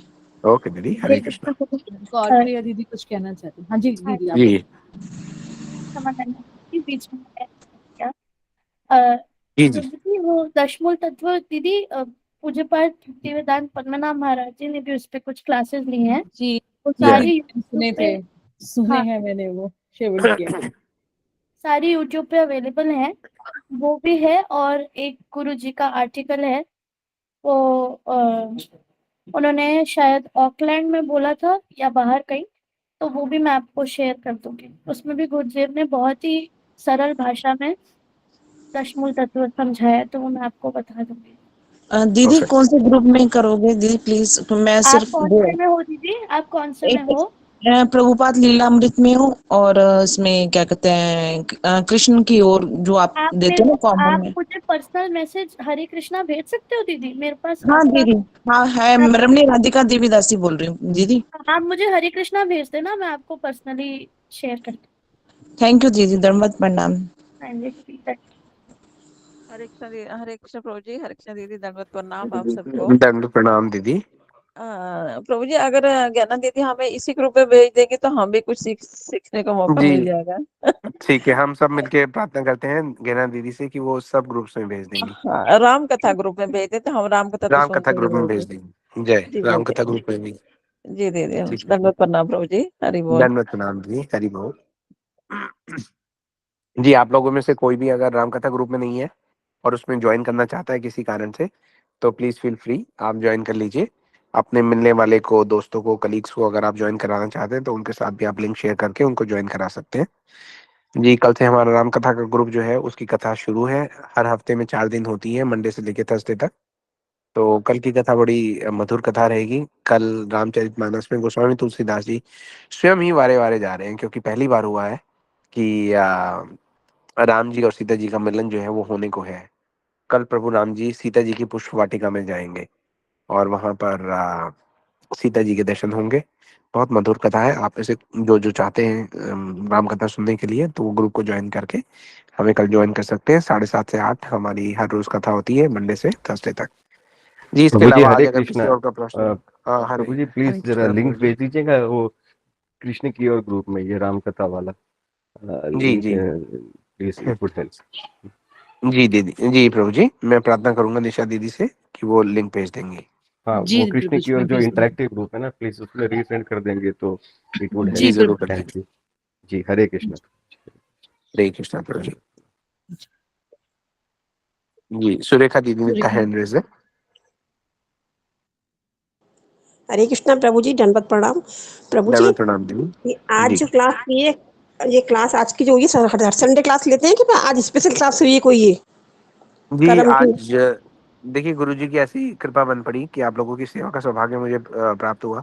लेकिन हम हर संडे कर नहीं पाते, लेकिन अगर मतलब आवश्यकता है, देखिए ये विषय इतना बड़ा है कि इस पे 1 हफ्ते की क्लास होनी चाहिए। वैसे तो 7 क्लासेस की सीरीज में हमें कॉन्सेप्ट जो है समझना चाहिए। आज तो मैं आपसे क्षमा प्रार्थी हूँ कि स्वास्थ्य मेरा ठीक नहीं है, आवाज़ नहीं निकल रही, वरना थोड़ा और उत्साह होता। तो इस पे इतनी करने वाली बात है, इतनी सुंदर-सुंदर श्लोक है, व्याख्या है, कथाएँ हैं, कहानियाँ हैं, शिक्षाप्रद, बहुत, ये तो हमारा फ़ेवरेट टॉपिक है पूरी टीम का, हमारे का। और हमारी टीम में से प्रत्येक व्यक्ति जो है इतनी सुंदर-सुंदर कथाएँ कर सकता है इस पे। तो मैं सबसे एक बार कंसल्ट करूँगा कि कुछ ऐसा किया जाए कि हम एक सीरीज़ चलाएँ 7 क्लास की, जो हर संडे हुआ करे, 7 संडेज़ तक। देखते हैं अगर सब लोग उसको राज़ी हो गए तो हम एक स्पेशल सेशन भी चला सकते हैं। लेकिन वो इस बात पे भी डिपेंड करेगा कि संडे को अगर बाकी सब ग्रुप्स की क्लास होती है, तो will have to find a window जहाँ पे हम ये कर पाएँ। तो देखिए, आप लोग भी प्रार्थना कीजिए गुरुजी से कि अगर ये पॉसिबल हो पाए तो बहुत अच्छा रहेगा। तो प्रभु जी, आपने जो क्लास लिया, आज ही पहली बार क्लास होगी ये? मैंने तो आज ही 8:30 बजे खोला था। अभी मैंने कहा आज क्या है इसमें, निशा दीदी ने क्या भेजा है, तब देखा था जी, कि आज ये की तो विशेष क्लास। जी, आज की विशेष क्लास थी दीदी। मैं नॉर्मली, मेरा नाम सुबल सखा दास है। हाँ, मैं राम कथा जो है वो उसमें सेवा देता हूँ, कथा की सेवा, वो तो मुझे मालूम मंडे है, पर टू क्योंकि तब थर्सडे। छुट्टी में थर्सडे तक में तो अलाउंस नहीं होता ना इसको कोई, संडे को क्लास होगी, कुछ पता नहीं थी ना, हम पहले ही खोल लेते फिर। तो मैंने जी, अभी जी, 8:30 कुछ बजे देखा, मैं फिर अब लेके बैठी निशा दीदी हाँ। क्या भेज रही है, मैं कर्म का ये क्या है आज। तब देखा था आप कथा कर रहे हैं इसमें, तो हमारी सारी मिस हो गई कथा, निकल गई हमारी सारी कथा ही। 8 बजे जी, से था सॉरी उसके लिए प्रोग्राम, मैं, जी, उसके लिए मैं हमें क्षमा पता ही नहीं चाहूँगा। था आज संडे क्लास होती दीदी है। रिकॉर्डिंग मिल जाएगी आपको। आप इतना एक्चुअली हमें ही थोड़ा शायद थोड़ा लेट हो गए ग्रुप में मैसेज भेजने में। अदरवाइज सुबह से मैसेज होता तो आप सब लोग प्रिपेयर हो सकते थे। हाँ, वही नहीं जी, तो जी रामकथा दीदी तो मेरी डेली मेरी भी करते ही मिस है। हो गई है।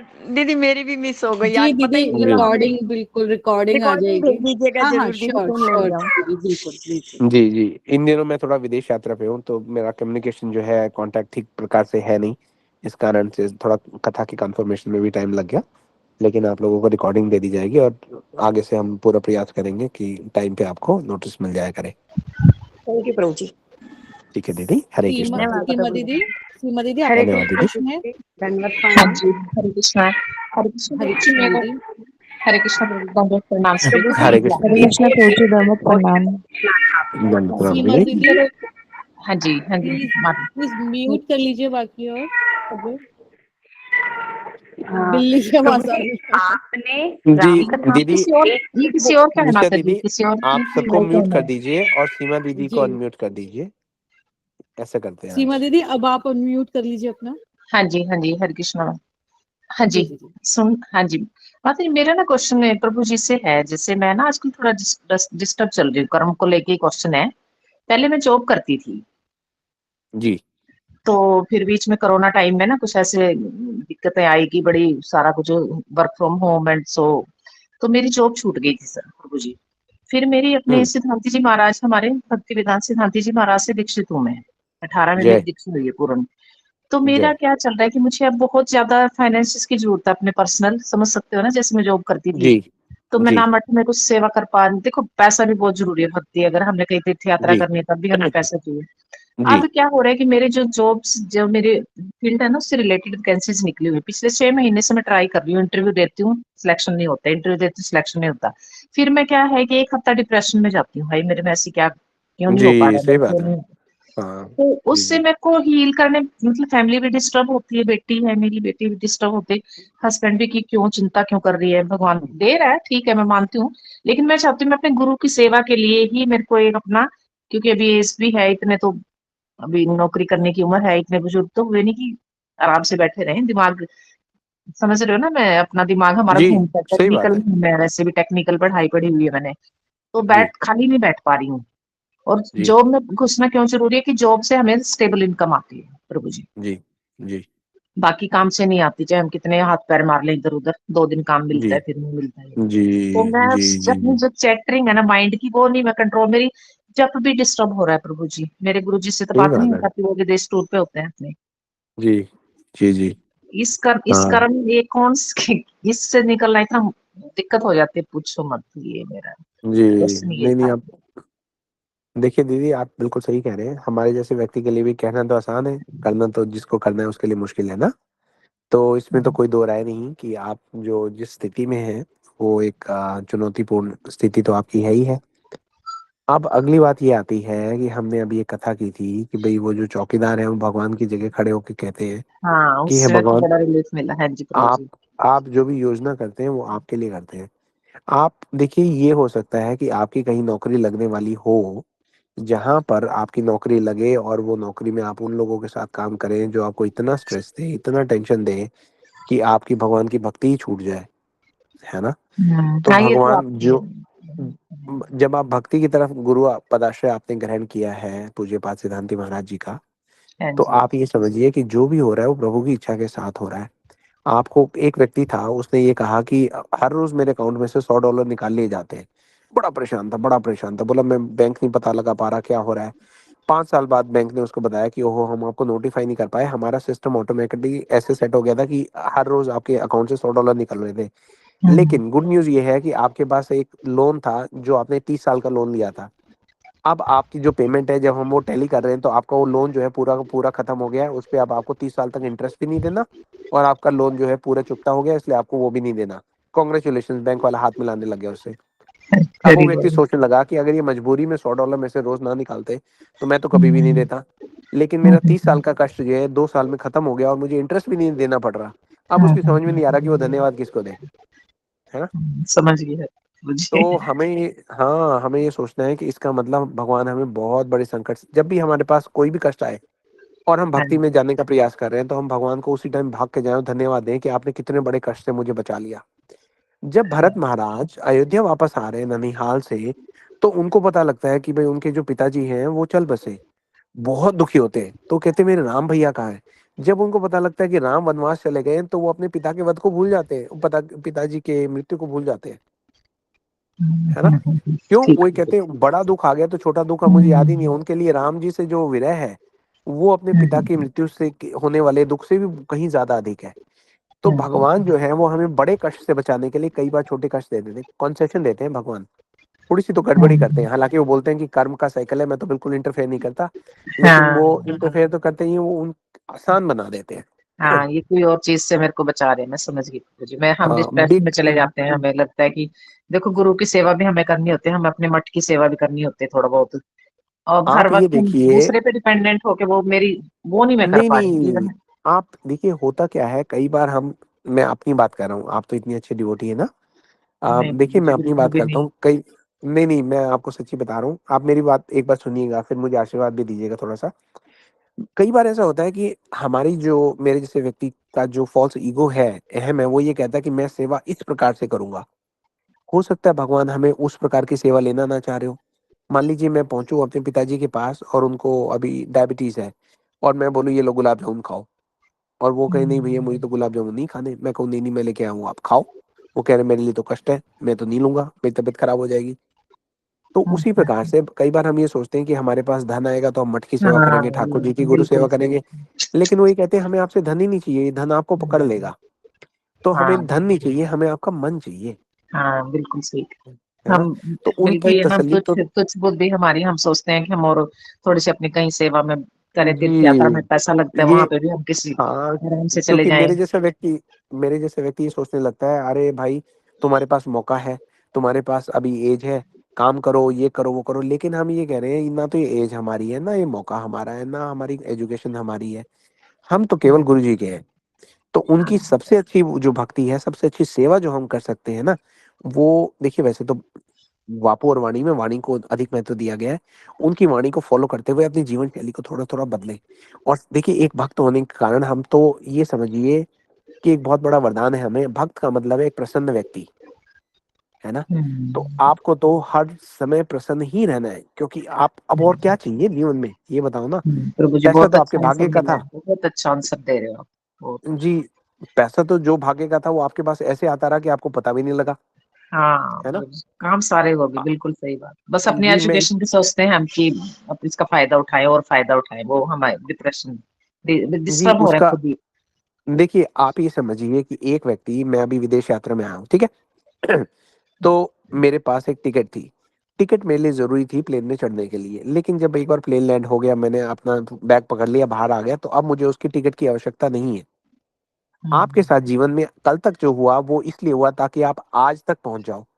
अब आपको जो कल की वस्तु है उसको संभाल के रखने की आवश्यकता नहीं है। अगर आपके पास क्वालिफिकेशन थी जो आज आप किसी कारण से सोचते हैं मुझे तो यूज करनी है, आप ये समझो कि उसका रोल जो था वो कल तक था। आज अगर वो यूज नहीं हो रही है तो जाने दो उसको। हरी उसको आप बोल। आज में उसको आप आज में एंटर मत करने दो। आपका आज जो है, आपका जो समय है, वो भगवान को भक्ति देने के लिए है। मैं कल अपने, हमारे बड़े अच्छे मित्र हैं मेरे साथ आए हुए विदेश यात्रा पे, तो मेरे से पूछ रहे थे कि यार आप ये कथा का जो चक्कर है ये, मतलब एक जैसे दो मित्र बात करते हैं ना आपस में मजाक में, हाँ जी तो उन्होंने कहा कि रोज की रोज आप ये रात को शुरू हो जाते हैं यार, रूम में बड़ा शोर होता है। मेरे काफी क्लोज मित्र है ना, इसलिए कह सकते हैं बातें, तो हम मजाक कर रहे थे।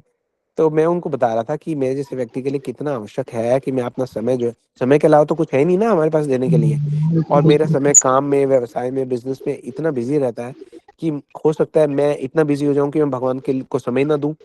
तो इसलिए मुझे कहीं ना कहीं से कुछ आश्रय चाहिए भक्तों का, जो मुझे किसी काम में बिजी करके मेरे समय की रक्षा कर ले। तो मान लो आधे घंटे की क्लास होती है, मुझे 1-2 घंटे लगते हैं क्लास के नोट्स वगैरह तैयार करने में, सोचने में कि क्या करूं क्या ना करूं, है ना?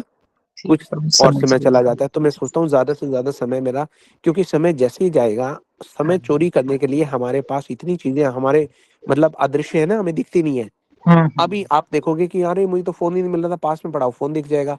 फोन को देखोगे तो उसमें मैसेज दिख जाएगा, मैसेज के अंदर रिप्लाई दिख जाएगा, उसके अंदर फेसबुक दिख जाएगी, उसके अंदर ईमेल दिख जाएगी, बिल्कुल। पता नहीं क्या क्या क्या दिख जाएगा, आपका समय चोरी हो गया। हाँ जी। हरे कृष्ण प्रभु जी, बहुत अच्छा, मेरा बहुत अच्छा आंसर दिया आपने प्रभु जी, बहुत आगे अच्छा। सामान दे रहे हैं, ले भैया ले जा। तो जी, ये गुरु जी का आंसर है। ये मेरे पास तो अपने खुद के क्वेश्चन आंसर नहीं कर नहीं पाता मैं, प्रभु जी, बहुत लेकिन ये समझिए बिल्कुल आप क्योंकि सत्य। अधिकारी है ना, तो इसलिए गुरु जी ने आप तक ये सारा मैसेज पहुंचाया है। तो आप मुझे भी आशीर्वाद दीजिए नहीं प्रभु कि जी, ये सब सारी समस्या आपकी नहीं है, हम सबकी है। सबकी बस। और हम सबको ये समझना है कि भक्त मतलब एक प्रसन्न व्यक्ति, उसको ये समझना है कि जब मेरे ऊपर मुसीबत आई तो मैं बहुत बड़े मुसीबत से मुझे बचा लिया गया है। हरे कृष्ण प्रभु जी, बहुत अच्छा आंसर जी मिल गया मुझे, मेरा ऐसा हो गया जैसे जी भगवान ने मेरा आंसर दे दिया बस। हरे कृष्ण प्रभु जी, जी, बिल्कुल देखिए भगवान ने बहुत आंसर बार दिया। हमारे साथ जीवन में ये हो रहा है। मैं आपको एक किस्सा सुनाता हूँ। एक व्यक्ति ने बड़ा सुंदर मैसेज डाला था। उसने कहा कि जब हम छोटे थे तो हमारे मोहल्ले में एक पतली सी गली थी जो शॉर्टकट थी, लेकिन उसमें शाम के समय अंधेरा हो जाया करता था। तो सब बच्चे आपस में बात करते थे कि यहाँ पे भूत रहते हैं, वो लोगों की हड्डियां तोड़ देते हैं। तो बोले जब भी घर वाले कहते थे जाओ जाके सामान लेके आओ, तो बच्चे बड़े डरते थे उस गली में से जाने में। तो आधे में जाकर उनको इतना डर लगता था कि वो भागने लगते थे। भागते भागते अंधेरे में वो गिरते थे, कई बार हड्डी टूटती, कई बार चोट लगती। दूसरी तरफ से जब वो निकलते तो कहते ओहो आज तो भूत ने बड़ी पिटाई की हमारी, हमें चोट लग गई, हड्डी टूट गई, है ना? तो उनके मन में ये विश्वास था कि ये भूत के कारण हमारे जो है हमें चोट लगती है, जबकि वो चोट उनको अपने भाई के कारण लग रही थी, क्योंकि डर के मारे भागते थे, अंधेरे में ठोकर खाते थे, गिरते थे, सोचते भूत ने टक्कर मार दी। हमारा जो भूत है समझ रहे हैं ना आप बात? हाँ हमारा जी, जो भाग्य बिल्कुल। है हाँ वो जी। हम खुद को ही चोट मार रहे हैं और कुछ नहीं कर रहे। जब हम ये समझ गए कि भैया हमारे पास जो है बहुत बढ़िया है, हम संकट में नहीं है, है ना? हाँ, ठीक है, जॉब वैसे चला तो गया लेकिन भगवान देखिए जपजी साहब में वो ये लिखा गया है कि एक चींटी जो जंगल में है, एक पत्ते के नीचे बैठी हुई है, तूने उसके खाने का इंतजाम भी वहीं पे करके दिया है। हाँ जी, तो मैंने बहुत भगवान ने प्रत्येक का इंतजाम करके दिया है, और भक्त लोगों का तो personally he is looking after. हाँ तो जी। आप तो बस भक्त मतलब प्रसन्न व्यक्ति, प्रसन्न रहिए, प्रसन्नता बांटिए। ना बस अब मैं ये ट्राई कर रही है अपने ठीक है प्रभु जी, जी, बहुत बस अच्छे सेटिस्फेक्शन जो के होगा अच्छा आंसर। होगा, जो आ गया आ गया, जो चला गया चला गया, है हाँ ना। जी, आप हाँ तो जी, बस सुबह सुबह नित्यानंद अष्टकम जो है वो सुनिए, रात को सोते हुए सुनिए, सुनते सुनते उसको लूप पे लगा के सुनते सुनते सो जाइए, जैसे उठो उसको ऑन कर दो, बस उसी के छत्र में रहिए, काम खत्म, हरी बोल, हरी बोल, है ना। हरी। ठीक है दीदी, दंडवत हाँ प्रणाम। जी, हाँ जी, दंडवत प्रणाम प्रभु जी, सभी को दंड। प्रभु जी हरे कृष्णा। हरे कृष्ण दीदी, प्रभु जी मैं कुछ बोलूं इस विषय में। बोल दीजिए। प्रभु जी दीदी ने जो बोला ना, सेम मेरी कहानी यही थी। मैं ओ, इसको कभी शेयर नहीं करना चाहती, लेकिन मैं आज इसलिए कर रही हूँ कि ठाकुर जी इतने दयालु है ना, तो ये बातें हमें बतानी चाहिए ना, ताकि लोगों का विश्वास बढ़े कि भगवान है, भगवान सब देख रहे हैं। जो आपने बोला ये बात सत्य है। जी सही बात प्रभु है। जी कोरोना में मेरी भी जॉब चली गई थी। मैंने 12-13 साल जॉब की है स्कूल में। तो भी स्कूल में तो वही सैलरी नहीं दे रहे, ये रोना था उनका। फिर हम मुझे लगा जॉब नहीं होगी तो प्रभु जी वृंदावन कैसे जाऊंगी। ठाकुर जी दीदी से बोला अर्निंग जरूरी है भाई, भक्ति के लिए अर्निंग बहुत जरूरी है, उसके बिना तो जी कुछ हो नहीं सकता है ना। ठाकुर जी की जी सेवा, अच्छे अच्छे भोग खिलाना, हमें बाहर जाना, दान देना, सब कुछ पैसे से होता है। और घर वाले तो डिवोटी है नहीं, तो फिर हमें खुद ही मैं बहुत दुखी हो गई थी। और मेरा स्कूल में बिल्कुल मन नहीं लगता था पढ़ाने का, कि बच्चे की कॉपी चेक करना, करेक्शन वर्क, ये कहाँ मैं फंस गई हूँ, मैं कहाँ फंसी हूँ, मुझे भजन करना चाहिए। तो मुझे मेरा मन अंदर होता था बहुत ज्यादा। एक्चुअली मेरी जॉब छूट गई, उन्होंने कहा कि आप लोग मतलब हम प्रोवाइड नहीं कर सकते, आप देख लीजिए। तो प्रभु जी वो टेंशन थी। फिर मैं कुछ समय तक मेरा बीतता रहा है, दीदी की जो हालत है वही थी मेरी हालत थी, अब क्या होगा। तो प्रभु जी वृंदावन गई मैं, गुरुदेव के सामने मेरे मन में मैंने बोला नहीं उनसे। मैंने कहा गुरुदेव मुझे ना जॉब नहीं करनी है, अब मैं क्या करूं, मुझसे भजन करना है, मतलब माला करनी है। जी प्रभु जी उसी समय मेरा बेटा एमबीए कर रहा नहीं कर रहा था अभी, वो उसने बीकॉम किया था खाली। उसने उसके प्रभु जी ने एक अप्लाई किया था, वहीं पर ही इसकी जॉब की अपॉइंटमेंट आ गई, वृंदावन में ही आ गई। ओ और प्रभु जी फिर मैंने एक जगह इंग्लिश मीडियम में मेरी जॉब लग गई, वहां पर मैंने करी। फिर मुझे लगा अभी तो पढ़ाई कर रहा है, अभी कैसे जॉब लग जाएगी इसकी। प्रभु जी मेरे 4 महीने स्कूल में काटने मुश्किल हो गए। उस स्कूल में कैमरास लगे हुए थे, टीचर्स को बैठना नहीं था। और प्रभु जी जब मैं जाती थी ऑटो में बैठकर ना, सारी मोमडन टीचर वहां, मैं माला भी नहीं कर सकती, जैसे रास्ते में जाओ माला कर लो, हमें तो जी चलो बाइक पे तो माला कर लेती, लेकिन वहां पर मुझे ऐसी व्यवस्था हो गई थी कि मेरा जीना दूभर, मतलब मेरा भजन का समय ही नहीं। मैंने कहा जी हे भगवान हे गोविंद, ऐसी नौकरी नहीं चाहिए मुझे। तो प्रभु जी आज का वो समय है कि मैंने जब जॉब की तो मेरे पास कभी 20,000 के ऊपर का फोन नहीं था, मेरे आज मेरे पास 40,000 ऊपर का फोन है, मेरे बेटे ने दिलाया मुझे। और ठाकुर जी की सेवा मैं इतने से कर रही हूँ। और प्रतिकूलता बहुत सारी है, बट लेकिन ये मैं इसलिए शेयर कर रही हूँ प्रभु जी की भगवान बहुत दयालु है, उनके लिए तुम कुछ छोड़ो तो बहुत कुछ दे देते हैं। तो प्रभु जी हमारा विश्वास होना चाहिए दृढ़। तो प्रभु जी इसका मैं सबूत तो मैं इसलिए शेयर करी सबको, हाँ क्योंकि जी, माता भगवान जी, बहुत दयालु है। प्रभु जी भगवान बहुत ही कृपालु है, हम उनकी हाँ बातों को नहीं समझ पाते ना, हमारी हाँ एक कमी जी, है, गुरुदेव की कृपा को बिल्कुल, नहीं समझ पाते हम, गुरुदेव पे क्या कृपा करने वाले हैं। हाँ जी, माता जी, जी, बिल्कुल तो बहुत सही। सारे बहुत लोगों अच्छी से बात है। विनती है कि मतलब भगवान पे भरोसा रखिए, कथाएं श्रवण कीजिए, बस भगवान ही सब हमारे करता धरता सिर्फ वही है। और बुरा भी कर रहे हैं ना, ऐसा नहीं मैं बुरा नहीं हो रहा है, मेरा कुछ ऐसा हो रहा है, लेकिन मैं अब रोऊंगी नहीं ना, मैं रोती हूँ प्रभु जी। क्यों? क्योंकि वो सब गोविंद करने वाले हैं, वो हमें वही देंगे ना जो हमारे लिए अच्छा होगा। वो हरी बुरा जी कुछ कर ही नहीं सकते प्रभु जी। तो बस यही इसका विश्वास मुझे इसलिए है, मैं इसलिए बोल पा रही, मुझे मुझे कुछ मिल गया है। मुझे क्या मिला है ये सब जानते हैं कि कृष्ण ने इतनी कृपा कर दी कि अपने चरणों में लगा दिया, बस भक्तों का संग मिल गया, कथा श्रवण करने को मिल गई, हरि नाम मिल गया, इससे ज्यादा क्या चाहिए जीने को, कुछ नहीं चाहिए ना। जी, हाँ जी, बहुत तो बढ़िया। बस प्रभु जी बस इसलिए मैंने शेयर हरि किया। बोल, हरि हरी हरि बोल बोल। दीदी। जी तो प्रभु जी मुझे हम जितने जितने भी सब भाग्यशाली हैं, प्रभु जी की बात काटे क्षमा कीजिएगा, क्योंकि बोलिए मेरा मन बोलिए। करता मैं कुछ बोलती रहूं, भगवान के लिए बोलती रहूं, क्योंकि इतना कुछ दिया है इन्होंने। अगर कुछ लिया भी है ना, तो हमारे हमारे पाप लिए हैं, हमारे अवगुण लिए हैं, सब कुछ ले लिया हमारा। हमें दिया क्या है? अपना हम्म, प्रेम, कि हम सबसे शेयर करें, भगवान की कथाएं श्रवण करें, और सब कुछ मतलब भगवान के सब कुछ समर्पित कर दे अपने। भगवान तो चौरागे गरणम है ना, वो तो सबके पाप चुराने वाले हैं, वो तो इतने दयालु है कि, लेकिन हम नहीं समझ पाते, हम उन्हें समझ ही नहीं सकते कभी। हम समझेंगे कब? जब गुरुदेव कृपा करेंगे, वैष्णव कृपा करेंगे। प्रभु जी जैसे आपकी कथा में मैं सुनती हूँ, देखती हूँ कि इतना विनम्रता, इतना धैर्य, ये सब वैष्णव के संग से ही मिलता है प्रभु जी। तो प्रभु जी दीदी आप चिंता मत करिए, भगवान भरोसा रखिए, भगवान सब संभाल लेंगे। हरे कृष्णा जी, माता जी, हरे बहुत कृष्णा अच्छा, आनंद। बहुत अच्छा आप एक्सपीरियंस लोगों रहा ने धन्यवाद है। प्रभु जी। बहुत अच्छा बोला। मुझे 2 मिनट की एक कहानी याद आ गई। एक बार क्या हुआ कि एक प्लेन जो है वो जा रहा था। अब वो प्लेन में सब लोग बैठे हुए थे। अचानक टर्बुलेंस आ गई। आप लोगों में जिसने प्लेन से यात्रा की है जहाज से, तो आप जानते हैं कि जब टर्बुलेंस आती है तो पूरा जहाज हिलने लगता है। अंदर बैठे हुए व्यक्ति को कई बार तो ये लगता है कि ये आज तो गिरेगा, लगता है एक्सीडेंट तो नहीं हो जाएगा। तो उस जहाज में भी, विमान में भी बड़ी टर्बुलेंस होने लगी, पूरा विमान हिलने लग गया, सब लोग डर के चिल्लाने लगे, कोई रोने लग गया। ऐसे किया तो सब लोगों ने ध्यान दिया कि एक छोटी सी बच्ची थी, वो वहां पे अपनी गुड़िया लेके बैठी हुई थी सीट पे। उसको किसी चीज का कोई भय नहीं लग रहा, लोग चिल्ला रहे हैं, रो रहे हैं, वो अपनी गुड़िया से खेल खेल रही है, पूरा विमान हिल रहा है।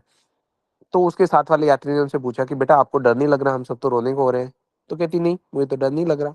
उनसे बोले कि आपको डर क्यों नहीं लग रहा? तो वो छोटी सी बच्ची ये बोलती है कि भाई आपको पता नहीं है कि पायलट कौन है। उन्होंने कहा कौन है पायलट? बोले पायलट मेरे पापा है। तो उन्होंने कहा अच्छा आपके पापा पायलट हैं? तो कहती है कि मुझे पता है मेरे पापा मुझे कुछ होने नहीं देंगे। तो इसे कहते हैं कि विश्वास, कि हमारे जो जीवन का प्लेन है वो हिल तो रहा है, लेकिन हमें पता है कि हमारे जो पायलट है वो भगवान है, वो हमें कुछ होने नहीं देंगे।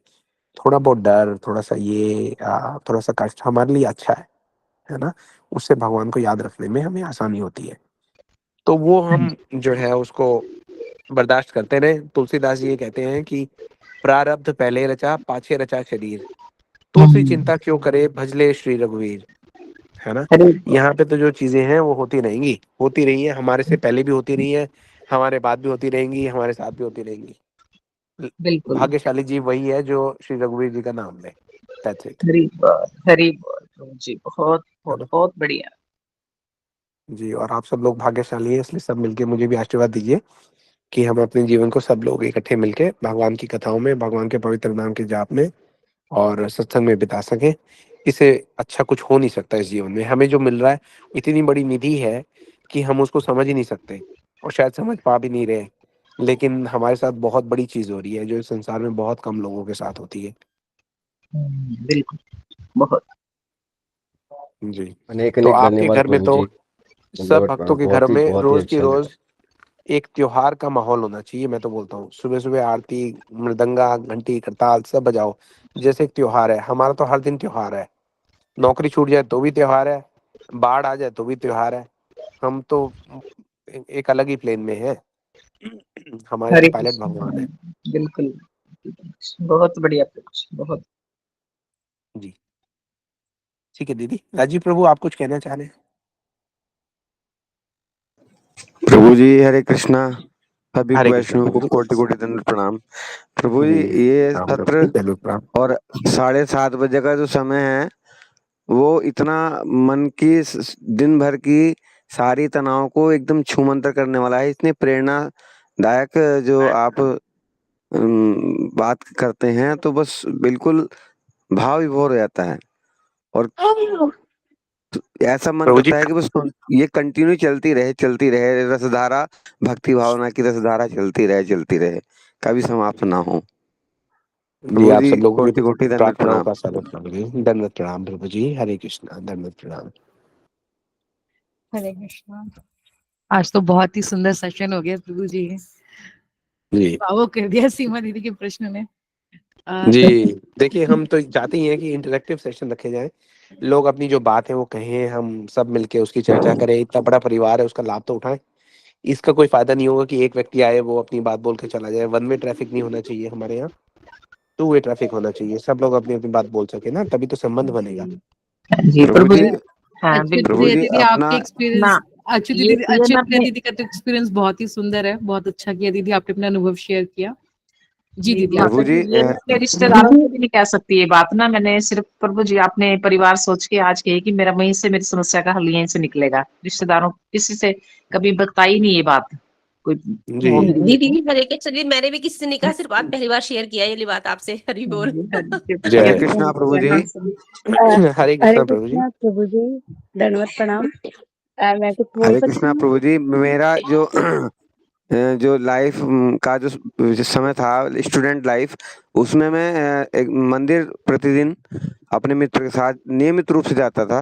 तो नाथ जी का जो धुना था वहां पर दीपक प्रज्वलित करते थे। तो मतलब उसका प्रताप, उसका निरंतर जाना, उनका आशीर्वाद से ही हम मतलब मानते हैं, इस चीज को सोचते हैं कि आज जो हम भक्ति में हैं, आप लोगों के सानिध्य में, आप गुरु जी की भक्ति में हैं, और तो कहीं ना कहीं उसी का ही प्रतिफल है जो आज हम जी प्रभु की कृपा से सेटल्ड भी हैं, नौकरी भी है, और भगवान की जो असीम अनुकंपा है, जो कोई दिक्कत नहीं है, और जो है सब कुछ नियमित रूप से चल रहा है, क्योंकि हमारा जो स्टूडेंट लाइफ से ही भगवान की भक्ति में है, गुरु जी की भक्ति में है, और पूरा परिवार इस तरह के अंदर की जो दुर्व्यसन है उनसे बहुत दूर है। तो बहुत अच्छा प्रभु की गुरुजी। कृपा है, प्रभु की कृपा है, गुरु जी की कृपा है, नाथ जी की कृपा है, जो हम आज अपना जीवन व्यतीत कर रहे हैं। प्रभु इतना दुख है इस जीवन में, मगर उस दुख में भी प्रभु का स्मरण तभी हो सकता है जब आप अटूट विश्वास रखें। और जो भी दुख है, दुख ही भगवान से हमें जोड़ता है, और सुख में तो भगवान, वो तो कहावत पहले से ही है कि दुख में सुमिरन सब करे। इस चीज को हम खूब रियलाइज भी करते हैं और सबको समझाते भी हैं। और जो मेरा विद्यालय है, मैं अभी बच्चों से भी इस तरह की बात यदा कदा करता रहता हूँ। जब इस तरह की प्रसंग आता है, तो बच्चों के अंदर शुरुआत से ही अगर हम इस तरह का भक्ति भावना के रूप डालें, तो कहीं ना कहीं उसके अंदर जो बीज है वो प्रस्फुटित होगा। ऐसा नहीं जी है, अगर हम खाद बीज वगैरह सब डाल देंगे तो कहीं ना कहीं उसका प्रतिफल जरूर होगा। क्योंकि मेरा जी मानना है कि एक गुरु बच्चों के में जो है एक अच्छी, अगर संस्कारवान भक्तिवान, अगर जीवन में कुछ ज्ञान देगा, भक्ति ज्ञान देगा, तो बहुत ही बढ़िया है। क्योंकि वैसा जी ज्ञान तो, भौतिक ज्ञान तो सभी देते हैं, मगर भक्ति ज्ञान का भी अगर उसमें टच होगा, तो वो कहीं ना कहीं उनको एक अच्छे संस्कारवान, राष्ट्रवान, और अपने जीवन मूल्यों के साथ में जीवन जीने के लिए सार्थक प्रेरित बनाएगा करेगा। उनको। जी प्रभु 100% जी। प्रभु जी, 100% एग्जैक्टली, बिल्कुल ठीक कहा आपने। बस मैं और मेरा मित्र प्रभु जी बहुत कष्ट झेले हैं। मेरे मित्र ने भी बहुत मतलब प्राइवेट जॉब की है, बट नियमित रूप से भक्ति भावना थी। और उसी का ही जो है, गुरु जी ने कहा था उनके विषय में कि जी चिंता मत करो, अपना कर्म करते रहो। तो देखिए, लगभग 35 एज में उसकी गवर्नमेंट जॉब लगी, और आज के वर्तमान समय में वो अधिकारी है उसी विभाग में ही। मतलब जिस विभाग ओ में वो कर्मचारी था, उसी विभाग में वो अधिकारी हो गया। तो गुरु जी की कृपा जय है। जय, तो बहुत ये अच्छा हमें जय। इस चीज का हमें विश्वास रहना चाहिए कि गुरु कृपा अनंत है, मगर अपना विश्वास अडिग रखना जरूरी है। ये नहीं कि आप परेशानियों में और जो भौतिक जगत की परेशानियों में उलझ के आप निराश हो जाएं, ऐसा नहीं होना चाहिए। विश्वास बहुत जरूरी है, चाहे वो अपने भक्ति भावना में कृष्ण में हो, राम में, वो अलग मैटर है, या गुरु जी में हो, मगर कुल मिला के ईश्वर तो एक है, तो ईश्वर में विश्वास हो। जी प्रभु जी, मेरा तो एक छोटा सा अनुभव था। प्रभु जी, हरे कृष्णा प्रभु जी, धन्यवाद, प्रणाम। जी धन्यवाद, प्रणाम प्रभु जी, बहुत सुंदर, अच्छी बात है। आप सब लोग खुल के बोल रहे हैं आज ना। जी रितु दीदी कुछ बोलना चाह रही थी, मैं बीच में बोल पड़ा। नहीं प्रभु जी, ऐसी बात नहीं है। हरे कृष्णा प्रभु जी, दंडवत प्रणाम। धन्यवाद प्रणाम प्रभु दीदी। जी, राम कथा में से मुझे एक क्वेश्चन पूछना है। और एक जो दीदी ने अभी बोला, तो मैं एक अपनी सखी के बारे में बताती हूँ। कहती है, जी सेवा हम करते नहीं, करवाते हैं भगवान। उसके पास 1 रुपए का भी साधन नहीं है, और वो बिना सोचे समझे कर देती है, और कहाँ से पैसे आते हैं उसको खुद नहीं पता। दूसरा, उसका हम्म इतना अच्छा विश्वास मुझे लगता है। वो कहती है, चाहे कष्ट में हो चाहे कहीं भी हो, वो कहती है कि होगा, गुरुदेव के शरण में आए हैं तो होगा, ये चीज होगी। क्योंकि कंठी माला उसकी तोड़ी गई थी, सब कुछ मतलब बहुत कुछ हुआ। लेकिन उसने कहा कि मैं कंठी माला पहनूंगी, और प्रॉपर ही पहनूंगी, आज नहीं तो कल। तो गुरुदेव ने कहा है तो होगा। तो विश्वास गुरुदेव पे रहता है, तो उनकी ये बात मुझे बड़ी अच्छी लगती है। बहुत प्रभु जी, सुंदर। एक क्वेश्चन मेरा ये है कि आपने ये बोला था रामकथा में कि आप 8 घंटे सेवा करो।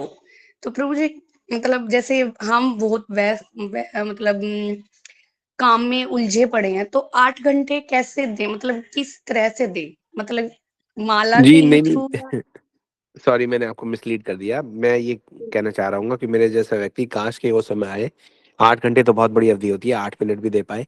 लेकिन जो हमारा कहने का मतलब ये था कि किसी न किसी तरीके से हम स्वयं को ऐसा बाँध लें कि हमारा जो समय है वो भगवान की ओर चला जाए।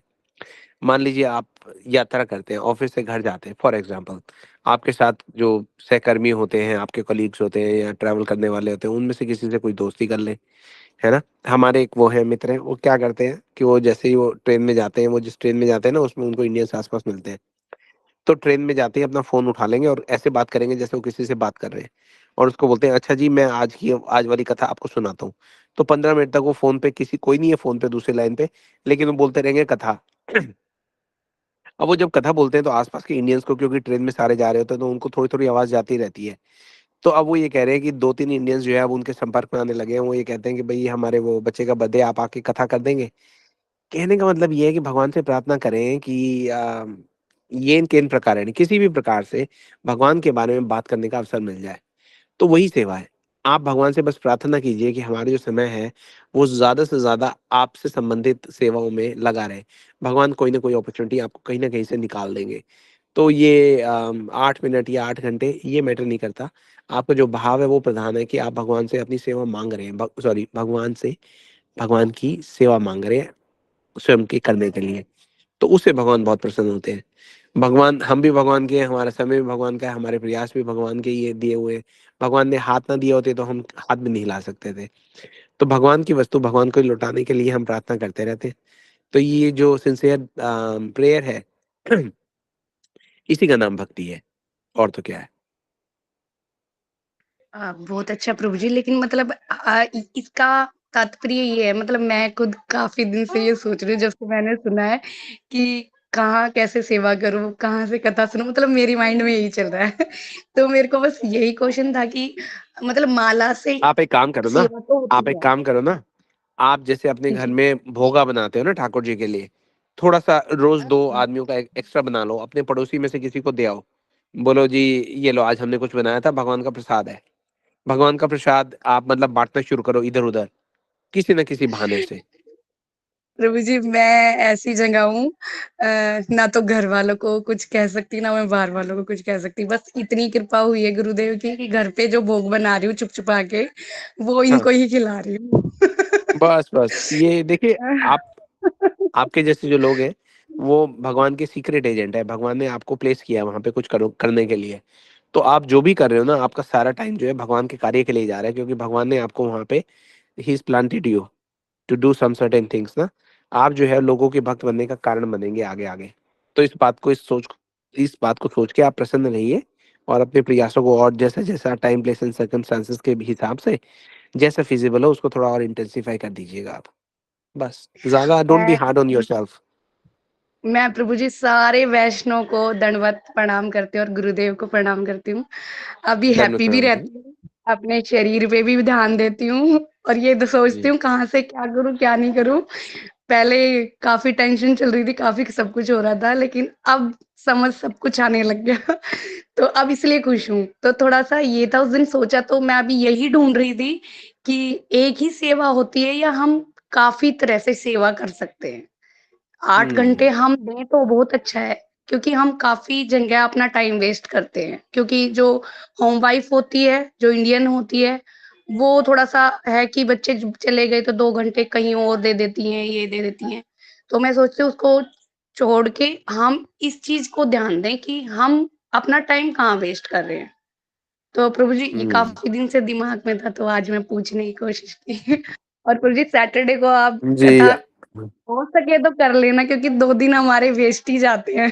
क्योंकि काफ़ी कथाएँ जी, जी। सैटरडे संडे को नहीं होती और हमारा पूरा दिन बेकार ही जाता है प्रभु जी। क्योंकि कथा सुनने के बाद इंटरेस्ट होता है, करते हैं, माला करते हैं और उसके पहले नहीं कर पाते प्रभु जी पूरा दिन।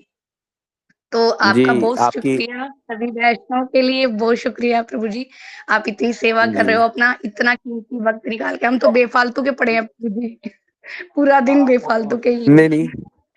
हुँ। नहीं, नहीं, ऐसा कुछ नहीं है। देखिए, मेरी बचपन से आदत है अपने बारे में ज़्यादा बढ़ा-चढ़ा के बात करने की, तो मैं कुछ बोल गया होऊँगा, आप उस पे ध्यान मत दीजिए। आप ध्यान इस बात पे दीजिए कि जैसा आपने कहा है कि आप जहाँ पे हैं, भगवान ने आपको दूसरे लोगों को भक्त बनाने का जो उत्तरदायित्व है, वो आपको दिया है। उस उत्तरदायित्व को आप बड़े अच्छे से, पेशेंस से धैर्य के साथ, बिना जल्दी किए आप चुपचाप उसको निभाते जाइए। देखिए एक दिन जादू हो जाएगा। यही आपकी सेवा है। हर एक व्यक्ति की सेवा एक जैसी नहीं हो सकती, है ना? जिसको ज़्यादा बात करने का शौक है उसको हो सकता है गुरुजी कथा सेवा दे दें। जिसमें धैर्य है, जो ज़्यादा बात करने वाले को सीख दे सकता है, बता सकता है, जैसे हमारी टीम है, मैं सब उनकी गाइडेंस में काम करता हूँ, क्योंकि मैं खुद बोलूँगा तो पता नहीं क्या बोलूँगा, क्या करूँगा। तो प्रत्येक व्यक्ति का एक रोल है, लेकिन जिसके साथ जो हमारा रोल है, सब लोगों के साथ एक सौहार्दपूर्ण वातावरण में हम एक-दूसरे से कोऑपरेट करते हुए अपनी-अपनी सेवा को, किसी को किसी की सेवा को कम ना समझा जाए ना। हर एक की सेवा को हम ये समझ के चलें, अरे भगवान का काम कर रहे हैं, 1 मिनट की सेवा भी कितनी बड़ी सेवा है ना? राधा रानी तो ऐसे ही देखती, कहती अरे! इस व्यक्ति ने 1 मिनट के लिए भगवान कृष्ण का नाम लिया, कितना बड़ा भक्त है ये भगवान का। This is how she thinks ना। This is how Chaitanya Mahaprabhu thinks, कि जिसने एक बार कृष्ण का नाम ले दिया, महाप्रभु उसको गले से लगा लेते हैं। तो कुछ-कुछ ऐसे ही सोचना है हमें। ये तभी होगा जब हम पूरी कथाएँ जो हैं पढ़ेंगे, श्रवण करेंगे, गुरुजी के चरणों में बैठेंगे, तो धीरे-धीरे हमारे हृदय का जो जो मलिन है, जाएगा। शायद हमारे लिए कोई संभावना बने भक्ति की, वरना फिर अगले जन्म में सही। जी। एनीवन एल्स, किसी और का कोई और प्रश्न है? हाथ उठा जी, आशीष जी ने हाथ उठाया हुआ है, उनसे बात करते हैं। आशीष प्रभु जी। हरे कृष्णा प्रभु जी, अनंत कोटि दंडवत प्रणाम। जी प्रभु जी, दंडवत प्रणाम। आपके दिए हुए दंडवत प्रणाम मैं अपने गुरुजी के चरणों में रखता हूँ। आप बताइए प्रभु जी, क्या सेवा की जाए? प्रभु जी, मेरा आपसे एक क्वेश्चन था कि हम अपनी पर्सनैलिटी को, अपनी कॉन्शियसनेस को कैसे इतना ज़्यादा स्ट्रेंथन करें कि हमारी कॉन्शियसनेस जितनी भी हमारी मटेरियलिस्टिक लाइफ में हम किसी से कैसी भी बॉन्डिंग है, कैसी भी इक्वेशन है, हमें उससे कंप्लीटली अनअफेक्टेड रहे। जैसे कि जब तक कीर्तन सुनते हैं, जाप करते हैं या हरि कथा सुनते हैं गुरुदेव की, तब तक तो हमारा मन आनंद में रहता है। लेकिन जैसे ही हम अपने काम में, मटेरियलिस्टिक लाइफ में अपना माइंड लगाते हैं, उसी समय हमारी कॉन्शियसनेस दोबारा डिट्रेट हो जाती है और हम दोबारा कॉम्पिटिटिवनेस, जेलेसी, जितने भी षड विकार है, असत, तृष्णा, हृदय दौर्बल्य, वो सब हमारे अंदर आ जाता है। तो उससे कैसे हम कॉम्पीट करें ताकि 24 आवर्स हम कृष्णा कॉन्शियसनेस में ही रहे? हरे कृष्णा। हरे कृष्णा प्रभु जी। प्रभु जी, मैं आपसे एक प्रश्न करूँगा। आप स्टूडेंट हैं, आप क्या करते हैं? प्रभु जी, मैं स्टूडेंट हूँ। अच्छा, क्या पढ़ रहे हैं प्रभु जी? मैं अभी 12th में हूँ। ओह! आप साइंस 12th में हैं? साइंस IIT JEE की प्रिपरेशन में। जय! वॉव! अच्छा, जी प्रभु जी, आप देखिए इतनी कम उम्र में ही आप भक्ति करना आपने प्रारंभ कर दिया। आप पे इतनी कृपा हुई है। जी, क्या कहा जाए आपके बारे में, है ना? हम तो, मेरे जैसे व्यक्ति को तो शर्म आती है कि मैंने कितना समय मैंने जो है वेस्ट किया। उसके बाद मुझे भक्ति के बारे में थोड़ा-थोड़ा पता लगा। मैं तो भगवान से प्रार्थना करता हूँ कि किसी जन्म में मुझे आपके जैसा बनाएँ, कि 12वीं कक्षा में ही आपके इतने उच्च विचार हैं। जो आपने प्रश्न किया प्रभु जी, वो तो आपको पता है उसका उत्तर। लेकिन चलो, आपने सबके बेनिफिट के लिए पूछा है, तो हमें याद आता है कि रूपा गोस्वामी क्या बोलते हैं नेक्टर ऑफ इंस्ट्रक्शंस में ना, शिक्षामृत में। वो ये कहते हैं कि उत्साह निश्चय धैर्यात् तत्तत् कर्म प्रवर्ततम्। इसका मतलब ये हो गया कि हमें जो भी हम करें, अब कठिनाई तो आ ही रही है ना प्रभु जी, लेकिन हमें अपना जो उत्साह है ना प्रभु जी, वो नहीं छोड़ना। हुँ? जी। हाँ, और एसोसिएशन डिवोटीज की संगत त्यागत सतोव्रता, सद्भिर भक्ति प्रसिद्धति। प्रसिद्धति। जी, तो हमें जो सत्संग है उसको हमें पकड़ के रखना है। जो भी हमारे पास काम है उसको हम करते रहें, और हम पूरे उत्साह में रहें, फुल ऑलवेज एनर्जाइज्ड, है ना? जो भी करें पूरे यस। हृदय के साथ करें, और निश्चय, निश्चय मतलब परसिवरेंस, और धैर्य, पेशेंस के साथ आराम से लगे रहें, है ना? अभ्यास से धीरे-धीरे सब हो जाएगा प्रभु जी। हुँ, ये तो शुरू-शुरू में तो होता ही है। हमारे साथ जी तो प्रभु जी। होता ही है, मेरे साथ तो आज तक ही होता है। लेकिन ये है कि जितना आप समय भगवान की ओर लगाएँगे, उतना आपको फल मिलेगा प्रभु जी। पर प्रभु जी, कोई ऐसी टिप्स कि कैसे हम ज्यादा से ज्यादा टाइम भगवान में लगाए अपना काम करते समय? प्रभु जी, सबसे अच्छी बात ये है कि आप सुबह-सुबह जैसे उठे ना, वैसे-वैसे अपना जो मान लीजिए आप मॉर्निंग आरती वगैरह है वो प्ले प्ले कर दीजिए। आप अगर खुद आरती करते हाँ हैं तो हाँ वो और भी हाँ सुंदर हाँ। है। तो दिन की शुरुआत जो है वो गुरुवर्ग की क्लासेस से कर लीजिए, या कोई श्लोक सुन लीजिए, और दिन में आप जैसे मान लीजिए कॉलेज के लिए, स्कूल के लिए आप चले, तो रास्ते में उसी श्लोक पे थोड़ा-सा विचार कीजिए। कि क्या सुना, उसका क्या तात्पर्य है। अपने दिमाग को आप ऑक्यूपाई रखिए ज़्यादा से ज़्यादा। जी प्रभु जी। उसके बाद जो आपने मतलब सुना, जो आपने समझा, उसका आप एक ऑडियो बना लीजिए रोज़ 5 मिनट का, है ना? और उसको आप अपना एक व्हाट्सएप ग्रुप बना लीजिए, अपना उसमें स्टोर कर दीजिए कि ये इस ग्रंथ का ये वाला श्लोक, इसकी मैंने व्याख्या सुनी और इसकी ये वाली व्याख्या मैंने समझी। ठीक है? तो 1 साल में आपके पास ऐसी लाइब्रेरी हो जाएगी प्रभु जी कि आपको किसी भी व्यक्ति को, मान लो कोई काउंसलिंग के लिए कोई आपके पास आता है, तो आप उसको ये बता सकते हो, इस शास्त्र में, इस ग्रंथ में, ये वहाँ पे ये श्लोक लिखा हुआ है, उसकी व्याख्या जो है वो आपके प्रश्न का उत्तर है, वो आपकी समस्या का समाधान है। उनको आप ये भी कह सकते हैं, अगर आप चाहो तो मेरे पास 5 मिनट की ऑडियो रिकॉर्डिंग पड़ी है, मैं आपको भेज दूं, है ना? तो 5 मिनट की ऑडियो बनाने में आपके जो 1-2 घंटे हैं वो इजीली एंगेज हो जाएंगे प्रभु जी। तो यहाँ से आप शुरू कर लीजिए खुद को एंगेज करना, देखिए आगे आगे क्या होता है। Thank you. हरे कृष्णा, दंडवत प्रणाम। दंडवत प्रणाम आपको प्रभु जी। हरे कृष्णा। हरे कृष्णा। किसी और का कोई प्रश्न है? अन्यथा हम इस सत्र को विराम करते हैं। जी ठीक, अगर और किसी का हाथ नहीं है, रेज नहीं है, जी तो फिर जी मैं जरूर। आप सब लोगों का आज यहाँ पे आने के लिए, अपना बहुमूल्य समय देने के लिए एक बार दोबारा से बहुत बहुत आभार प्रकट करता हूँ। आपका धन्यवाद जी। स्वास्थ्य अनुकूल ना होने के कारण आपकी सेवा उचित सुचारू रूप से नहीं हो पाई। हम प्रयास करेंगे कि आगे से ऐसा ना हो, और आप सब लोग आशीर्वाद दीजिए। कल हमारी कथा में आप दोबारा ज्वाइन कीजिए। आज यहाँ आने के लिए आपका धन्यवाद। जय श्री राम, जय श्री राधे, हरे कृष्ण। आप सब लोगों को दंडवत हरे प्रणाम। कृष्णा प्रभु जी, हरे प्रणाम। कृष्ण प्रभु जी, दंडवत प्रणाम, दीदी दंडवत प्रणाम। सभी को।